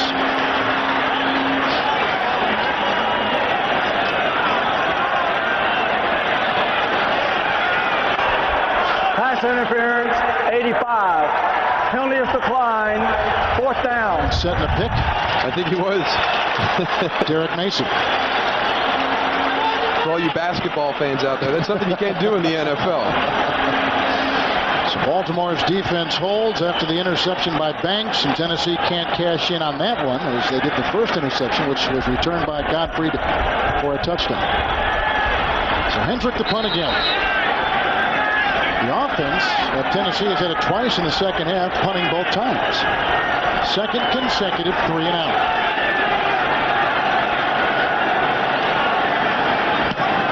Hendrick has had a good day punting. Wobbles this one inside the 10, kicking at the 6, and ricochets into the end zone for a touchdown. It'll go back out to the 20, 48-yard punt by Craig Hendrick. A lot of news in the NFL. Let's go to our NFL studios in Jim Nantz in New York. All right, Kevin, undefeated Minnesota trailed at halftime to the Bills. They come right out second half. Culpepper, Chris Carter for the lead. You mentioned it. In the other game involving an undefeated team, the Rams will go without Warner. Broken little finger on his throwing hand. Trent Green in at quarterback. Chiefs are beating them by 20. Let's go back to Baltimore. Wow, Jim, thank you. Only two undefeated teams in the NFL, as Jim said, the Rams and the Vikings, and both getting a stiff test today. Now with the touchback on the punt, out to the 20-yard line, 1st and 10 yards to go for Tony Banks. His team trailing by 8 with under 10 to play here in the third quarter. And Banks with the drop play handoff to Lewis, got a block from Mulatalo, and he picks up 3 yards as Robinson douses him. And Eddie Robinson with the grab. And let's head downstairs to Beasley Reese. All right, thanks a lot, guys. I'm with Hall of Famer Johnny Unitas. Johnny, the guys are yelling upstairs for you to get dressed right now. Maybe about 30 years ago, but all right. Well, give me your thoughts on just the quarterback position with this team right now with Tony Banks and what you think he needs to do. Well, Tony's having not a real good year. He's, not throwing the ball as well as he's capable of doing it. So hopefully he'll improve as we go along. I'm sure the people here are kind of hollering for his scalp because we really haven't been too successful so far. What about the quarterback position in general? They're going to these guys that run more, like the McNairs and the McNabbs and that type of thing. Your thoughts on that? Well, yeah, it's just the type of the game. McNabb is primarily a runner. He's a good athlete, and it changes the game a little bit when they're able to move around in the pocket. Most guys that you find who are going to be successful are the guys who are going to stay in the pocket, get the protection, and work both sides of the field. As we just watch the game unfold right now, just give me your overall impressions of the changes in the game, the ones you like and don't like. Well, I know that's a big question. Well, the changes in the game, basically, the men are bigger, faster, quicker, but not necessarily any better than the people who played before. They got a lot of desire and heart. The rule changes with pass protection been made a lot simpler to do. You can't touch the quarterback most of the time. You can't touch the receivers after 5 yards downfield. It should make it very easy to get open, very easy to play. All right, thanks a lot for joining us. First down reception made by Ismail up at the 43. It's a gain of 15. Danon Sidney was beaten on the side. Before that, there was a defensive hold against Tennessee, which gave Baltimore a first down, and that wiped out what appeared to be a sack by John Thornton on their defensive line. Nonetheless, out to the 43-yard line, Baltimore first down. Here's that last play. You can see Kadre Ismail getting Danon Sidney to open his hips up and turn, and then he breaks back. It's a nice job by Kadre finishing that route at the top. First down and 10 from the 43-yard line. And Banks throwing outside, incomplete. A couple defensive backs out there surrounding young rookie wide receiver Travis Taylor, including Denard Walker. Let's go back to Jim Nantz in New York in our NFL Today studio. Well, Kevin, the Colts are having a real struggle at home. Down 9 to the Patriots. Manning for the second time today. Hooks up with Marvin Harrison. This one goes for 78 yards to move within 2, but the Patriots are knocking at the goal line with 2:44 to go third quarter. Let's go back to Kevin and Darrell. Thank you, Jim. New England has beaten Indianapolis 8 of the last 9 times they played. Second down and 10, and the shifty Jamal Lewis takes it out to the 50-yard line and picks up 7 yards on the play as he rumbles up the middle, tackled by Henry Ford. He now has 14 carries and 42 yards today after that gain of 7, and he's right near midfield. And I think they should continue to run Jamal Lewis and Priest Holmes because those are the places where the breakdowns have occurred with the Titans defense. Corey Dillon went for 80 yards a couple weeks ago. Fred Taylor went for a big run on Monday Night Football. That is the area that these guys are giving up their big plays. Not in the passing game, but actually in the running game. 3rd and 3 from midfield for Banks. Blitz is called off. Here's a pass incomplete. Actually, they did sneak a linebacker in there. Godfrey, 2 safeties backed up. That pass incomplete to Shannon Sharp, but Godfrey kind of weaseled his way in and got in the face of Banks. 4th and 3. Baltimore's got a punt. And what you had there, Priest Holmes has 2 guys coming free on the outside. You always block the inside guy as the back. You never take the outside guy. He took Blaine Bishop, and Randall Godfrey continued to come. He was the inside man. He's the guy that's going to be able to get to Tony Banks first. Catch 22. Exactly. One of them's going to get free. Right. So take the inside guy and make the guy go the longest distance. Derek Mason awaits the kick from Kyle Richardson. And third caught at about the 17-yard line. 33-yard punt by Richardson. Well, with Eddie George out, pulling a lot of strings is Jeff Fisher on that Tennessee sideline. The NFL on CBS is sponsored by Goodyear, Sirius Technology, freedom from worry. And by the Insider Pizza new from Pizza Hut, another one of the best pizzas under one roof. Tennessee will get it. They lead it 14-6. A touchdown pass by McNair. An interception return for a touchdown by Godfrey on the 17-yard line. This is the 8th possession for Tennessee today. The pitch out goes to Thomas. Neal with the block and wrapped up by Sam Adams. And about the line of scrimmage. In fact, maybe even lost about a yard. He did. Adams came here as part of the cleansing process that Mike Holmgren is instituting up at Seattle. Veterans like Adams cut free, but he signed here in Baltimore. He's been playing a great game today. We talked about the penetration he's getting, but the big thing with this defensive football team of the Ravens is so hard to run side to side on them. I really think you have to attack them between the tackles, get Lorenzo Neal in the backfield. If you want to run the ball, continue to run the ball, run straight at him. 2nd down 11. Very few first downs today for Tennessee, as you can see, shy of the 17.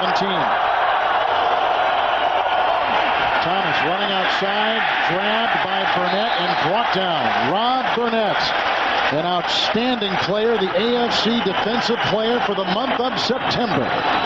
Let's go back to our 5th Avenue studios, and here's Jim Nance. 3rd quarter, let's go back to you. Thank you, Jim. They got the worst offense in the NFL. Dead last, the 31st ranked offense of Cincinnati today. 3rd down and 12. Back at the 15. McNair with the quarterback draw, has to get up to the 27. He's chased by Woodson and grabbed at the 25-yard line and denied the first down.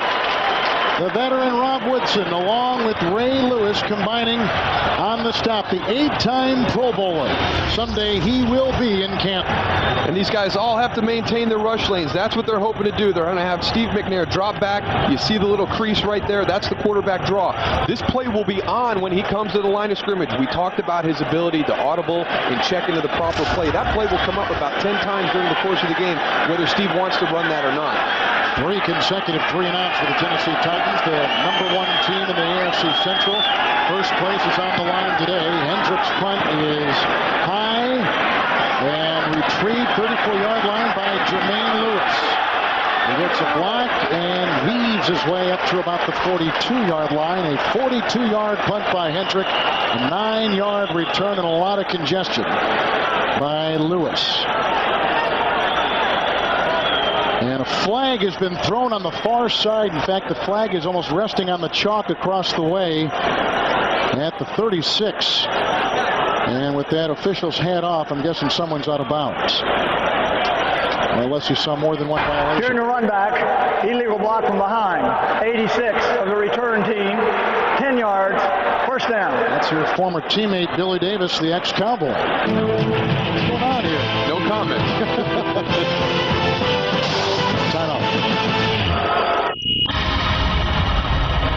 In 5 billion years, Earth has never seen anything like it. Scored a touchdown in 45 possessions. Taking over at the 26. 1st and 10. Gash moved early. This time they caught him. He did it once in the first half, and he kind of escaped the wrath of the yellow flag from our referee, Jerry Austin. One of the best in the NFL. False start, 32 offense, 5 yards, it's still first down. There's 6 penalties on Baltimore today, 4 of which have been tagged on Brian Billick's offense. And that's the thing that you can't have when you're struggling as a unit, and they've got to be able to eliminate the mistakes. And this is a tough situation for them to be in right now, regardless of what goes on, without putting them in 1st and 15 situations. 1st and 15 inside the 21. A lot of people on that defensive line. They all come charging at Banks. He's hit as he throws a pass. Caught! And a beauty it is by Shannon Sharp. Up to the 43-yard line as he beat linebacker Eddie Robinson. It's a gain of 23.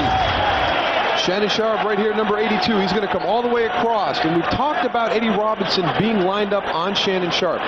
He needs to get closer, and he needs to stop giving him that clean release off the line of scrimmage. Shannon Sharp is the one offensive weapon right now that Tony Banks has. If they can shut him down, they can shut the offense down completely. Sharp, the number 2 all-time receiver among tight ends. Behind Ozzie Newsome, who works in the Baltimore front office. 44-yard line, 1st and 10.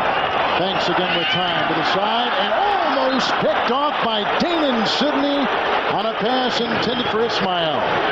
Incomplete, 2nd down and 10. He's already thrown 2 picks today.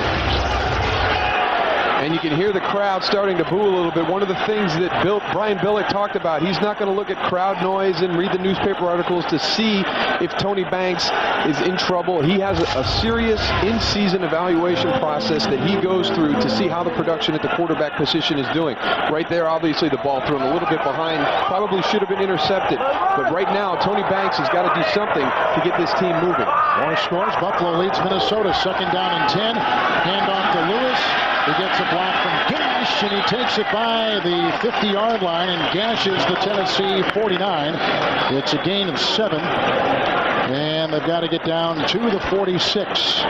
Priest Holmes will come and take the place of Lewis. And to me, this is what the Baltimore Ravens need to do. Line up with Sam Gash and Jamal Lewis. You can see the stunting going on in the defensive line of the Tennessee Titans. They're going to take themselves out of position. Right now, all they want to do is get pressure on the quarterback because they're throwing so much. But with 3:20 to go in the 3rd quarter, you're only down by 1 touchdown in a 2-point conversion. You've got plenty of time. Stay with your offensive game plan, run the football, and use everything you've got.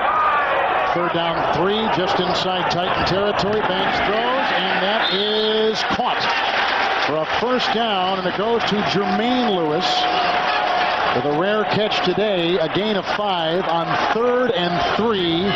His 2nd reception and a 1st down for Baltimore. And you can see the spark that Shannon Sharp's catch has given this team. Jermaine Lewis getting involved in it, Jamal Lewis running well. I mean, that's what you need. You need one of the older guys to step up and make a big play to get the rest of the guys going. Final couple minutes of the 3rd quarter, 1st and 10. Baltimore at the Tennessee 44. Banks, handoff, Jamal Lewis pounding his way up the middle until he was stopped by Kenny Holmes. And Jason Fisk gets a gain of 6, setting up 2nd down and 4. He's all the way to the 37. Let's go to Jim Nance in New York. Strange day today, Kevin. So far, undefeated St. Louis, undefeated Minnesota, both trailing. And the Vikings are down because rookie Sammy Morris scores from a yard out. They're at the end of the 3rd quarter. Bills lead.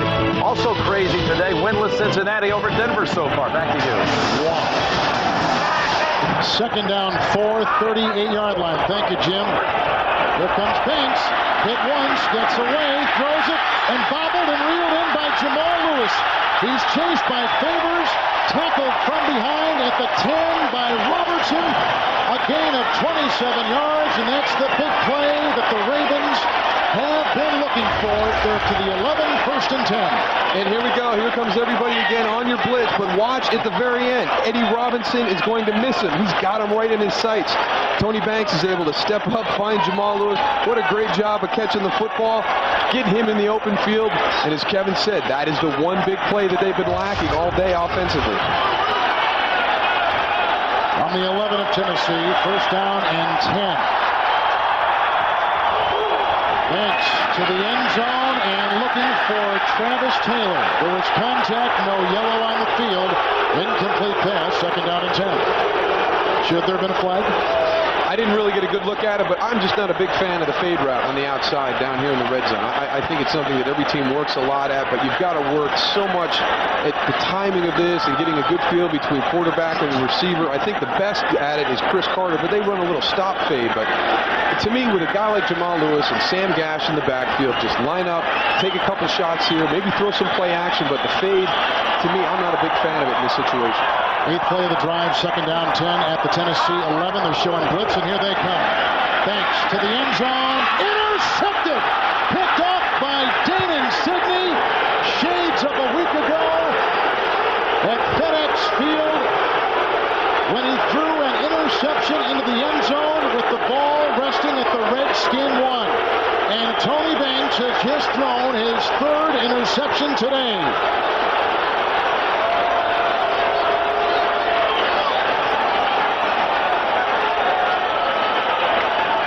Earlier in the game, at the 3 and a goal to go situation, he fumbled, which resulted in a field goal. So 2 just very bad plays in the red zone for Tony Banks and the Baltimore Ravens offense. You can see right here they have a max blitz, but they've got everything picked up. They've got their 2 receivers out there. He throws it high, and he throws it a little bit early. I don't know if Travis Taylor did get his head around, but obviously a miscommunication there because he wasn't ready for the ball when it was thrown by Tony. So a touchback to the 20, handoff to Rodney Thomas, tackled by Ray Lewis at about the 22. And with Eddie George out, Thomas has been taking the brunt of the offensive carries today. Coming into the game, he had only had 11 totes. He's got 11 carries today for 31 yards. And a disheartened look on the face of Tony Banks. 3 interceptions. And Trent Dilfer is getting up on the sideline and beginning to warm up. That may do it. That may have been the thing that Brian Billick needed to see. A 3rd interception. 2nd down and 7 at the 23. McNair with time and the toss. And diving for the catch, Derek Mason right in front of Dwayne Starks. Gain of 14 yards at the 37. And that will be the final play of the 3rd quarter. Tennessee gets their first down since the final minute of the first half. That's the end of the 3rd quarter with the score. First place Tennessee 14, 2nd place Baltimore 6. And we'll return to PSI Net Stadium after this message and a word from your local CBS station. Former Tampa Bay Buccaneer and a Pro Bowler in '97, Trent Dilfer is warming up. Tony Banks has thrown 3 interceptions today, the last one in the end zone while he was in the red zone. We begin the 4th quarter. 1st and 10, 37-yard line. Tennessee without Eddie George. The blitz is on. Ducks off a screen pass. Caught a fumble and recovered by Rob Woodson. He's inside the 40 to the Tennessee 39. It's the Titans' first turnover today. And we expect to see a new quarterback for Baltimore as the defense does it again. And this is just an incredible individual effort by number 20, Kim Herring. He's going to come on a blitz from out here on this side. He's going to turn and retrace the screen and create the fumble. And this is what this defense has done the entire day. They don't get frustrated when their offense struggles. They just come out and play football. That is an incredible individual effort by that guy right there. He gives their offense a chance. I just can't believe the way they go out and play football. Any other group would get frustrated the way the offense is playing. They take it as a challenge to go out and get that ball back. So here's 28-year-old Trent Dilfer from the 39. Throws a pass far side, caught by the rookie Travis Taylor. And the cheers and the hoopla cascading down from the upper deck. Dilfer was signed as an unrestricted free agent from Tampa Bay after playing 6 seasons for the Buccaneers.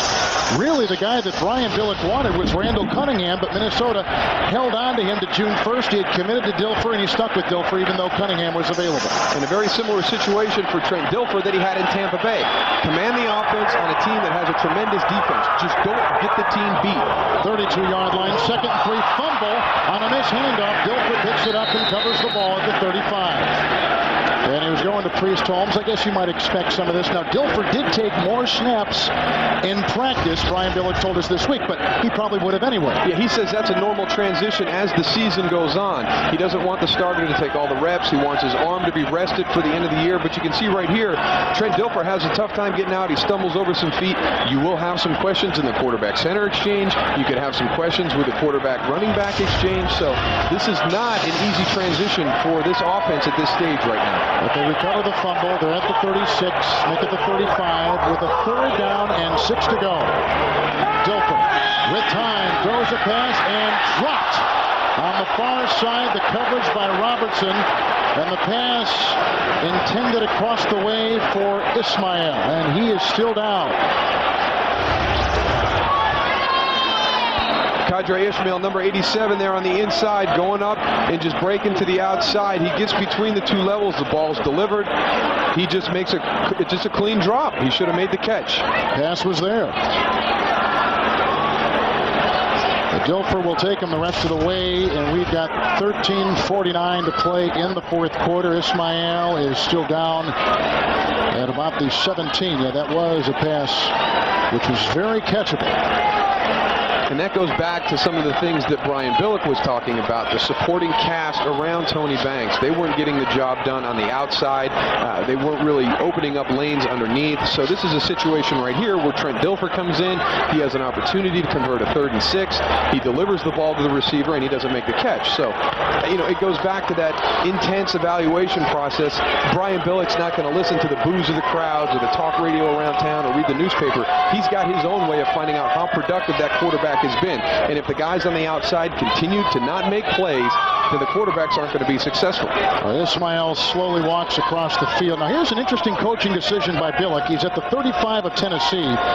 And if they tried a field goal, it would be, give or take a yard, a 53-yard try. Last week, Stover kicked one from 51. His career high is 55.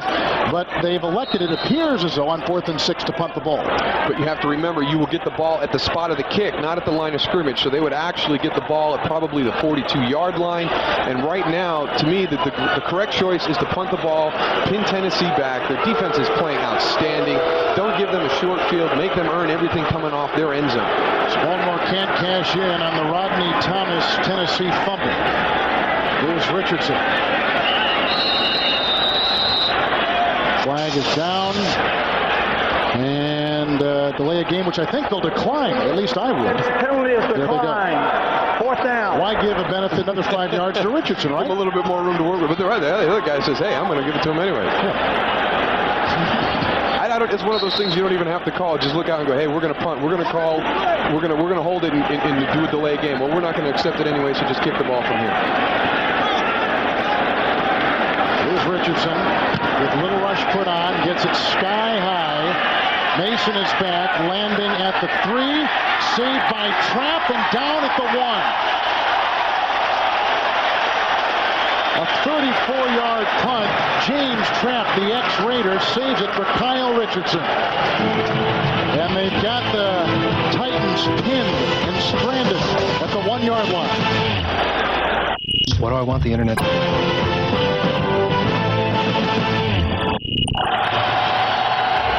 Godfrey picked off. Banks returned it for a touchdown. Rodney Thomas taking the place of the injured Eddie George. 9-yard touchdown reception, and here from the 1-yard line, McNair on 1st and 10 with the quarterback keeper just to get some breathing space. Kyle Richardson on a punt saved by James Trapp, downed it at the 1-yard line. And coming up next on CBS, before there was a Tiger, there was the Golden Bear. Next, journey back with Jack as we take a heartwarming and nostalgic look back at his storied career. And Nicholas, the final march through the majors. Next on CBS. 2nd and 9. Tennessee came in the #1 possession team in the NFL in terms of time. They've held it for less than 15 minutes today. 2nd and 9 from the 2. It is loud with a second on the play clock. McNair, who had trouble getting the play out in his huddle, in the shadow of his own goalpost, has to call a timeout. And that means Jeff Fisher has one up his sleeve for the rest of the game. Welcome to the Samsung Digital Experience, where everyone's invited. And by Acura, introducing MDX, taking the SUV to a place it's never been before. It's loud, 2nd and 9. You got the band playing their instruments as they're trying to huddle in the end zone. Not the end zone you want to be coming off of right now. No sacks allowed by the offense today. No offensive penalties against Tennessee. McNair, pocket crumbles, throws it to the side, almost picked off. Corey Harris was guarding tight end Aaron Kinney across the way. Incomplete. It'll be 3rd and 9. And what you have to consider right now is getting the ball out a little bit further, because right now at the 2-yard line, 3-yard line, they don't have the 15 yards, first down. Oh goodness, I didn't.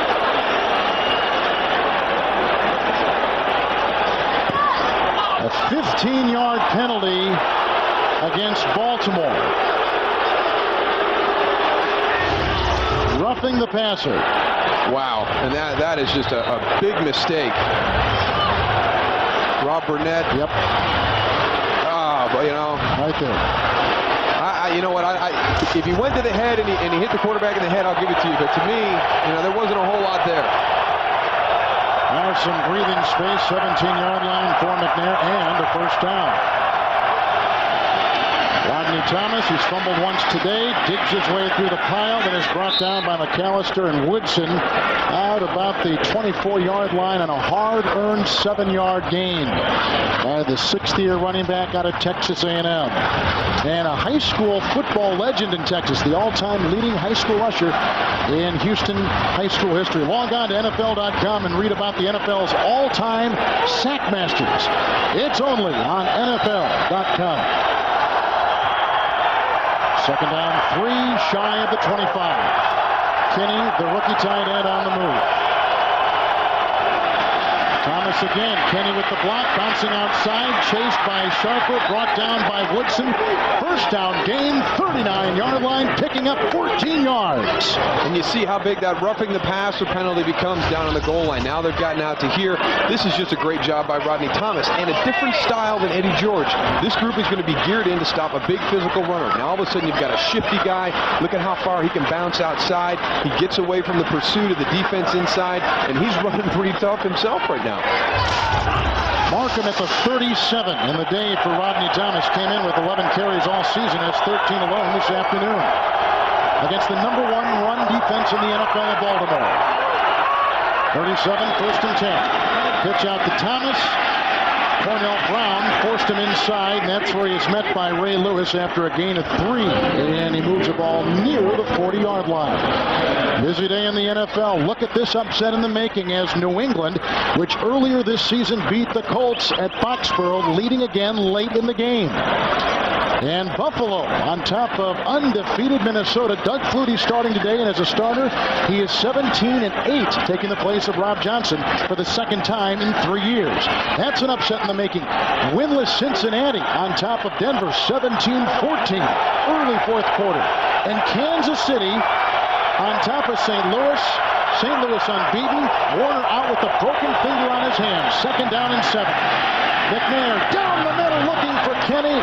Led him too much. Incomplete. Lewis on the coverage at the Raven 45-yard line. And when we talked to Jeff Fisher yesterday, this was the guy that he said was going to have a big part in today's game. Up until this point, they have not been able to get the football to him. They tried right there. He was also the intended receiver coming off the goal line when they had the roughing the passer penalty. But Aaron Kinney, Jeff Fisher loved him. He's a big guy, a big physical guy with soft hands. 270 pounds getting down the middle of the field. Here he is now, McNair, 5 of 7 on 3rd downs. He has the best NFL completion percentage on 3rd down league-wide. 3rd and 7 from the 40. The fake handoff as he's being chased. He gets around Boulware, sidesteps him, throws, and it's caught by Wycheck for a first down. Incredible catch at the 46-yard line. And a flag is down at the 40. And the Ravens signaling it is against Tennessee, and confirmed by our referee, Jerry Austin. Ineligible downfield, 74 offense, 5 yards, repeat 3rd down. 74 is Bruce Matthews. That's the first offensive penalty on Tennessee, but watch the catch by Wycheck. I tell you what, you can make a highlight reel of this guy's catches. That is absolutely incredible. One-handed, snags it a foot from the ground and pulls it in. He just makes some of the most unbelievable catches. He's got great hands for a big man. Leading receiver the last 4 years on this Titan team, tied for the NFL lead of any tight end in receptions coming into today with Kansas City's Tony Gonzalez. I don't know where Baltimore's defensive players find it in their tank. They continually come back after the offense of Brian Billick continues to falter. 3rd down and 12 from the 35. Tennessee 1 of 8 on 3rd down today. McNair, great time. The throw, deflected, intercepted by Herring. Off the deflection by Corey Harris. Grabbed by Matthews, brought down at the 34. And the second turnover today by Tennessee, an 18-yard return, and the 3rd interception of the season by Kim Herring. And that was a beauty after the deflection by Corey Harris, his running mate in the defensive backfield. And watch Corey Harris there. He's the guy that steps up to fake the blitz, and watch him get back into the throwing lane and make the tip. That's a great play. We've seen some unbelievable individual efforts from this Baltimore defense, and as you pointed out, where do they find it in their tanks to keep playing this hard? They've been something else. Kent Dilfer, as you take a look at Steve McNair, his first interception today. And for McNair, his 5th of the season. 1st and 10 Ravens at the Titan 34. Handoff to Jamal Lewis, who's dragging Godfrey from behind, and he picks up 3 yards, 231 pounds of running back to the 31-yard line. So Banks throwing the 3 interceptions, and they're conferring that it may have been a loose ball. Jerry Austin will tell us. Down by contact, 2nd down. I thought I heard a whistle.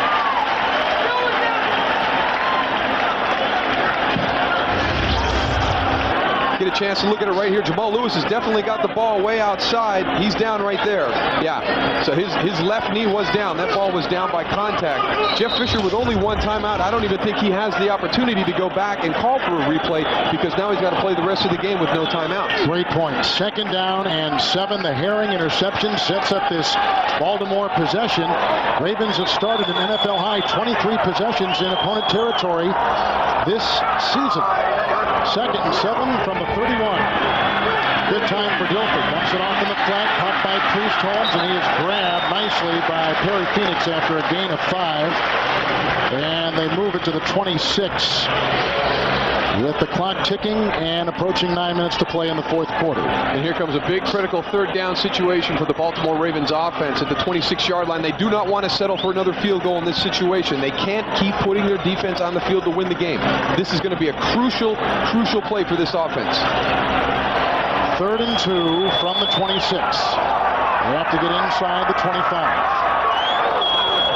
And Dilfer with time, and that may have been picked off, and it was. Michael Booker is there. They have not ruled as of yet, and you see the meeting on the field. He jumped in front of Jermaine Lewis, and it is an interception and a Baltimore turnover, and the 4th interception thrown by Raven quarterbacks today. You know, I just don't understand how you can throw a football in a 3rd and 2 when you've got a running back like Jamal Lewis and a fullback like Sam Gadd. Line up and knock him off the ball and convert. 4 turnovers today by Baltimore. Booker, first as a Titan, and he watches a subsequent handoff to Rodney Thomas up the middle, and not a whole lot of room there. And now it'll be 2nd down. That's Tony Banks' number, but they've taken the name off the back. You know things are going bad when the fans begin ripping your name off the back of the jersey. That is cruel when somebody will spend that kind of money for an NFL jersey and then trash it. 2nd down and 9. Tennessee in first place in the AFC Central and trying to hold on to that position. From the 25. Hand off to Thomas and tripped up nicely in the backfield by Lionel Dalton. Number 91, a loss of 1. We saw the Kim Herring interception moments ago. They took over in Tennessee territory and couldn't do anything with it. Threw another pick. The last 48 possessions for Baltimore, 24 punts, the 13 field goals by Stover, 5 interceptions, and no touchdowns. Mike Ditka made a great point on the NFL Today when he talked about Brian Billick being an offensive guru, but he does not have the cast surrounding the quarterback that he had in Minnesota. So it's difficult for Tony Banks or Trent Dilfer to try and do the things that they did in Minnesota. Back at the 24, 3rd down and 10. Good block by Miller, going deep and looking for Sanders, and what a catch at the 30-yard line! Chris Sanders skying and jousting with Starks and beats him. A 46-yard gain to the Baltimore 30-yard line. And I'm going to agree with Dwayne Starks on this. Watch at the end of the play the little arm that Chris Sanders gives to keep the arms down and give himself an opportunity to catch this ball right here. Maybe not. I don't know. That is the longest play allowed by Baltimore this season. And the happy coach, Jeff Fisher, the defensive back himself with the Chicago Bears in the early 80s, cheering on his offense with the big strike from the 30 of Baltimore. Now Tennessee 1st and 10. Rodney Thomas running into Woodson and brought down there. We had the loss in the play, perhaps 2 it is, bringing up 2nd down and 12. And again, Eddie George out for the game. He had 1 carry for 4 yards early on the first series, and he sprained his MCL, sprained his knee, and he has not seen the field since then. Coming up in the Subway postgame show, join Mike, Jim, and Jerry for all the scores and highlights, latest NFL news, and it might be a day of upsets in the NFL. Coming up on the Subway postgame show right here on CBS. 2nd down and 12. Inside the 32 of Baltimore. Thomas tried to work around the Bruce Matthews block, but Ray Lewis was right there to gobble him up and spit him out. The Baltimore leading tackler, no gain on the play. And that's what those big guys do up front in that defensive line. They occupy all the linemen, so Ray Lewis and Jamie Sharper and Peter Boulware can run free, fill those lanes, and make the tackles. Baltimore has 3 timeouts and Tennessee has 1. Sanders has had a couple big catches now today on 3rd down. It's 3rd and 12 from the Baltimore 32.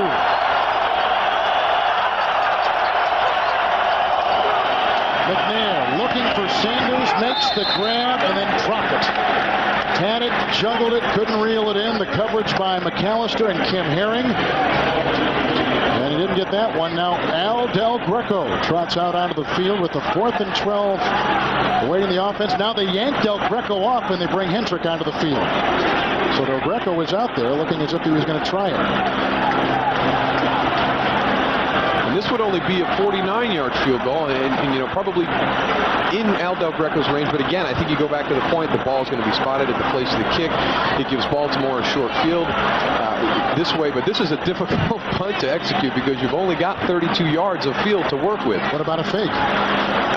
I'd rather line up and kick the field goal than run a fake. At 4th and 12 is going to be very difficult to convert. I think you're better off taking the shot at the field goal in that situation. Well, but remember, he did tell us that he expected some special... 4th down. Delay a game, they let the clock run down purposely. And again, we won't get that one marched off. Yeah. But Jeff Fisher warned us that he expected some tricks, you know, maybe from his side, maybe from the other side in the special teams game. We haven't seen anything up until this point. He's done it before as Hendrick awaits the snap from Kevin Long.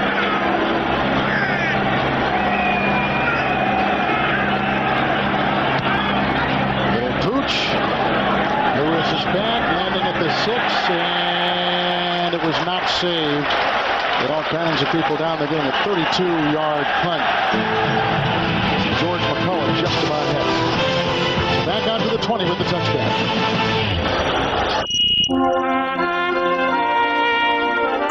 Be all you can be. And by IBM, taking e-business and your business to the next level.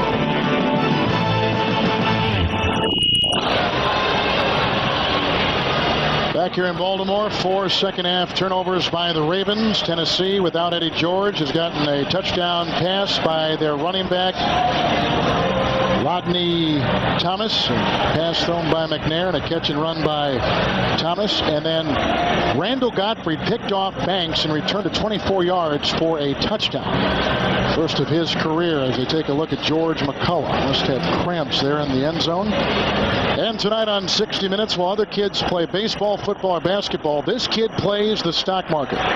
So far, he's already ahead by a cool $500,000. Meet him tonight on 60 Minutes on CBS. Where do you think he got the original investment, though? That's the key. That's what we need to find out. Without money, right? Is that it? Well, the Patriots have now relinquished the lead near the 2-minute warning. Indianapolis is on top. And remember, New England beat Indianapolis 24-16 earlier this season. Buffalo is leading at Minneapolis. Cincinnati is leading with 6.5 to play at home. They have not won at home in their brand new Paul Brown Stadium. And they're just beginning the fourth with Kansas City on top of undefeated St. Louis. Kurt Warner out with a broken finger on his passing hand.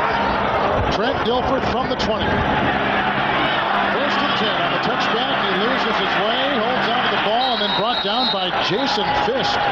That is the 4th sack registered today by Tennessee. I think the only thing that this is going to prove is that it's not all Tony Banks' fault, the way that this offense has been performing, because if you don't have time to throw the ball and you don't have guys making plays on the outside, I don't care who you put back there. And right now, Trent Dilfer is going to find himself in the exact same situation that Tony was in. Loss of 4, 2nd down, 14, back inside the 17-yard line.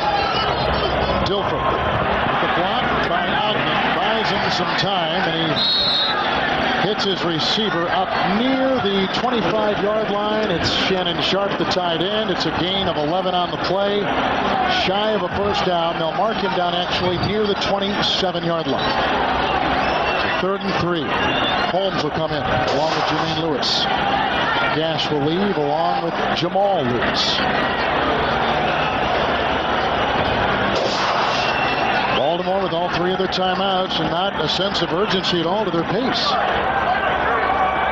They're down in 3 at the 27. High snap by Flynn, pulled down by Dilfer. The throw caught for a first down by Lewis, but get out of bounds and stop the clock, and there's a flag as Damon Sidney makes the tackle. He's up near the 36-yard line.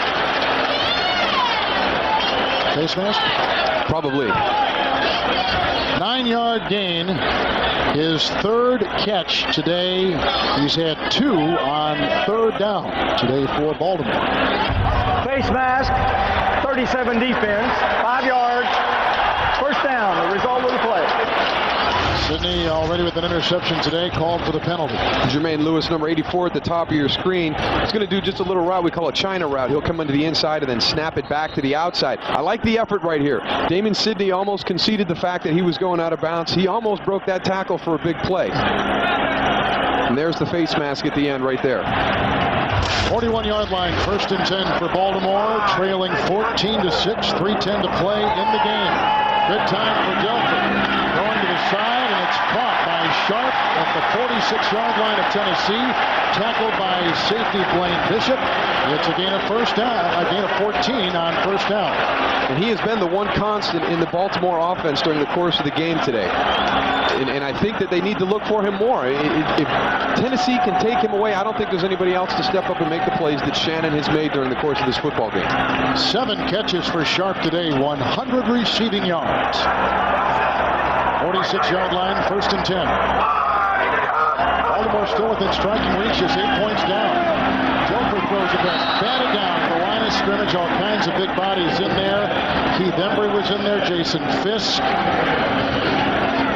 and Robert Smith, who is a rookie from Michigan State. First place at stake in the AFC Central coming into today. A half-game lead for the Titans over the Baltimore Ravens. And Baltimore, the only team over the last 2 years that has defeated Tennessee from the Central Division.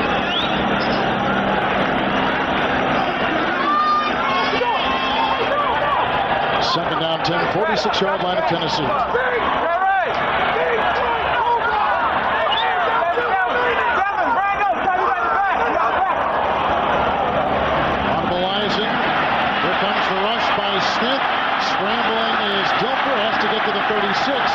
breaks the tackle on the play of Godfrey and finds a first down to the 34-yard line of Tennessee. It's a scrambling gain of 12. He stops the clock at 2:18. Baltimore with 3 timeouts and deep in Tennessee territory.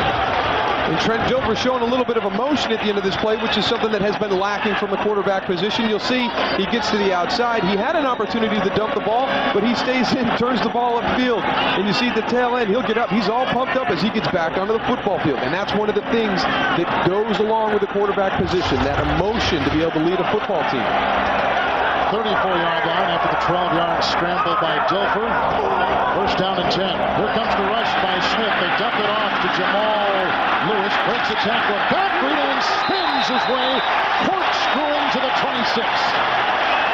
It's a gain of 8 when he probably should have been held to a gain of a yard or 2.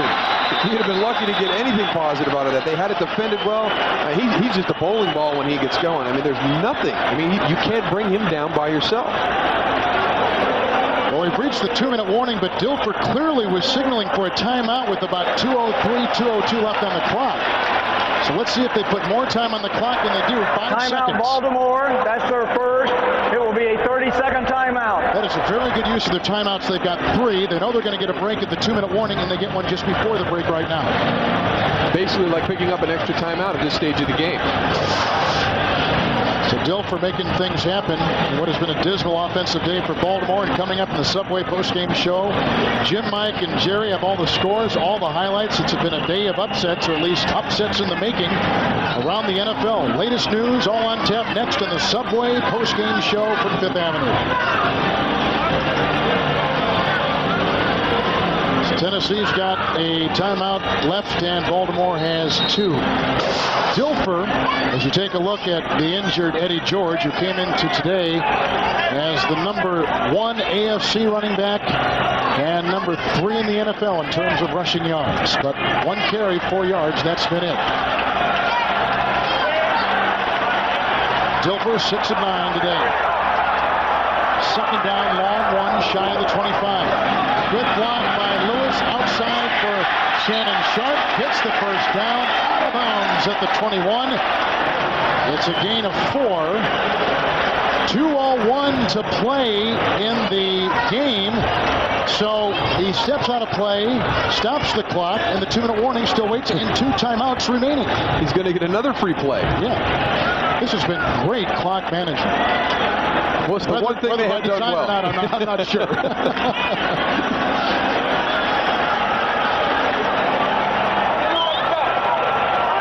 First and 10, shy of the Tennessee 20. We'll mark it at the 21. Change in the play? Yes. Play clock at a second. Got it off in time. Dilfer winds up, throws across the middle, and batted down beautifully by Perry Phoenix on a pass intended for tight end Shannon Sharp. And that will take us to the 2-minute warning. With 1:57 to play, Tennessee trying to hold on. 14-6. 2 young head coaches in the NFL, 21-yard line of Tennessee. Oh my goodness.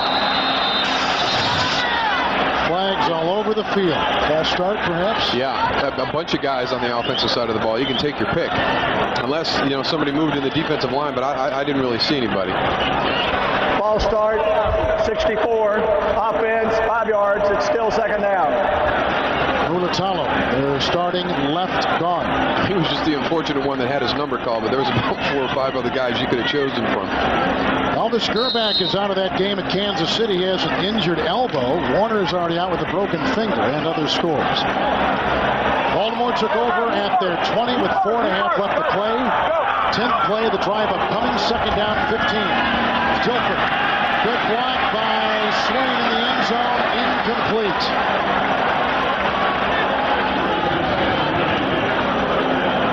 Coates was in the vicinity. Harry Swain did an admirable job holding off the oncoming rush of Tennessee. That brings up 3rd and 15. Harry Swain's done a great job all day on Javon Curse. He's been left out there in a one-on-one situation most of the time because Tennessee will get into that 46 front that Buddy Ryan made so popular in Chicago, and that really isolates your outside guys. So not only on that last play, but really all day today, he's been singled up and done a great job. How from the 26, 3rd and 15. Dilfer. He's hit. He fumbles. It's recovered by the left guard, Luatalo, and he takes it down to the 27. We have a fumble inside of 2 minutes. The ball comes back to the spot where it's fumbled. Which is the 34-yard line. And with a situation like this, the defensive linemen know that all they have to do is get upfield. And Trent Dilfer's got a bunch of them around him. Javon Curtis finally gets there, coming from the other side against Jonathan Ogden. But Luatalo does a great job because he gives them another chance on 4th down. Dilfer's going to burn his second timeout. It will be a 30-second timeout. Now, Dilfer was expected to lead Tampa Bay to the Super Bowl a season ago. Instead, he was replaced by a rookie late in the year. So his background, like Banks, is a bit checkered. And to me, he's really in the exact same scenario that he was in while he played in Tampa Bay. He's going to be asked to do the exact same thing. And to me, it's an interesting situation because if he couldn't do it in Tampa Bay, I don't know if he'll be able to do it in Baltimore. To me, you really have to start looking at Chris Redmond, the rookie that they picked up this year in the draft from Louisville. If you want to make a change, maybe you start gearing him up to maybe take the quarterback position at some point during this season. It's 4th and 22, and Baltimore must get to the Tennessee 11-yard line. They've got a ways to go. 5 defensive backs from the 33. Good block by Ogden. Dilfer throws to the end zone, and it is caught out of bounds by Qadri Ismail.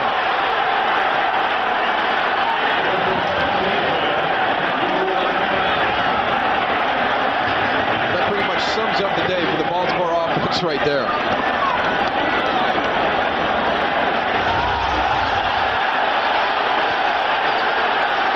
You can hear the fans responding to the replay here. Qadri goes up, he gets one down. Michael Booker pushed him out of bounds. Now, the only way this can be replayed is if the NFL Observer upstairs in the press box calls for it. This will be the angle you'll be able to see if that right foot gets down. There's one down. Ooh. Boy. Plus, he was pushed. Yes. It's close just on the feet as they stand. Plus, he was pushed.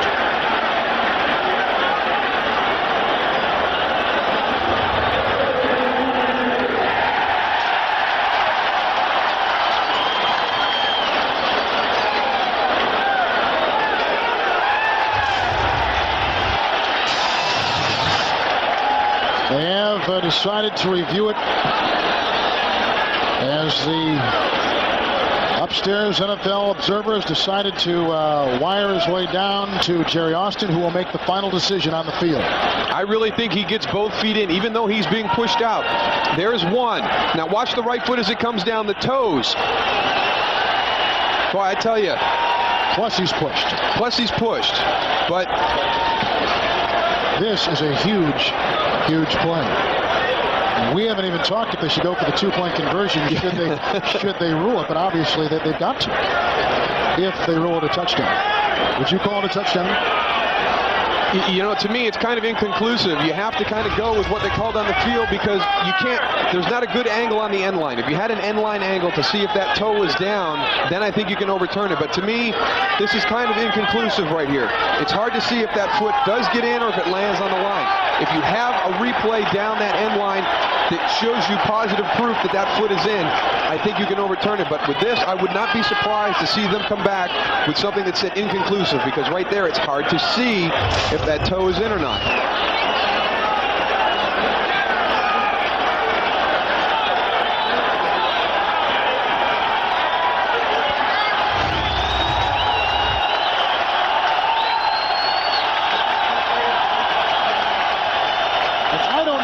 I've seen it a couple times if Booker pushed him as much as we initially thought. I don't know if there was a great deal of contact, and I don't know if he was actually pushed now that you see it on replay. I don't think he's denied the opportunity to get his feet in bounds. I think it's just going to boil down to a question of whether they can get conclusive proof from that, which I think is the best angle we've seen so far. Did he get that right foot down? That's got to be conclusive. And I I agree with you. I don't know if it is on that replay angle. But it sure makes for some great waiting, doesn't it? It's just so hard to see. 1 foot definitely is in. He's definitely got his left in now. If that comes down right, well, I tell you what. Wow. I mean, but is the foot on the ground right there? I mean, But Jerry Austin has made his ruling, and you're either going to have 69,000 screaming maniacs. After review of the play, the call stands as made on the field. Incomplete pass.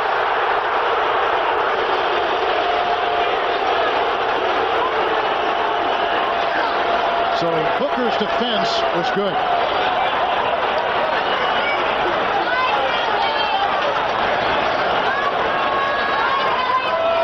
he didn't deny Condra the opportunity to get his feet in bounds. It was just because of the way the play was unfolding. But he did not shove him. He did not deny him the opportunity.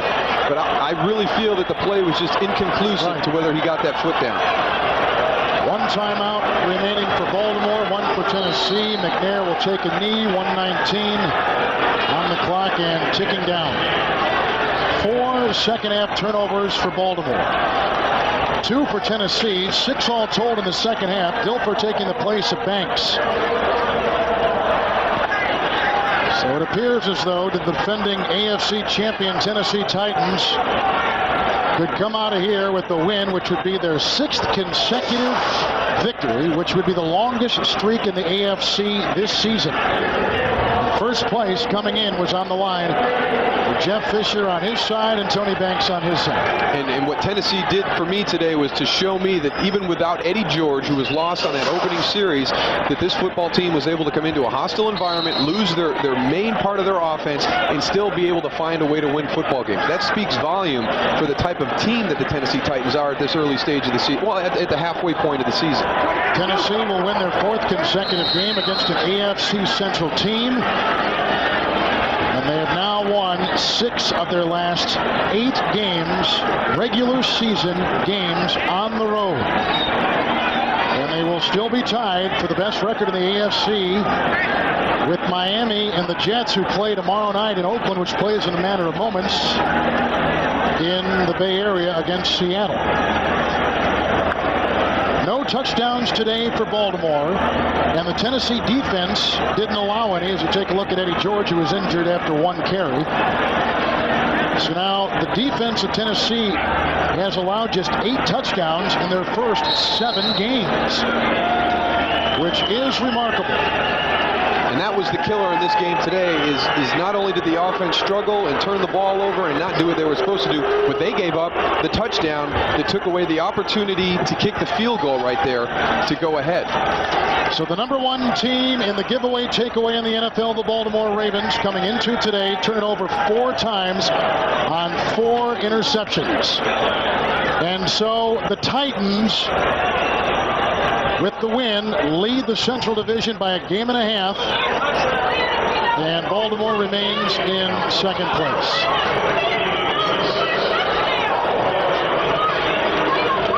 Baltimore had won 5 consecutive games at home. Right now, the biggest concern for Tennessee at this stage is the health of Eddie George. I mean, we really haven't got an update. We never found out the degree of sprain to the knee. But that's going to be their biggest question walking off the field today.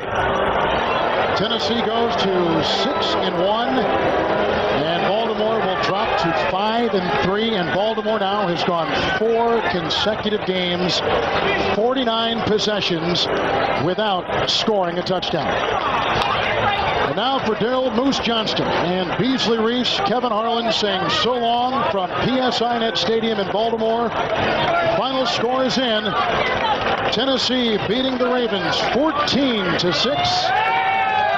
A horrible day for Tony Banks and the Ravens. Right now, let's send it back to our New York studios and Jim Nance.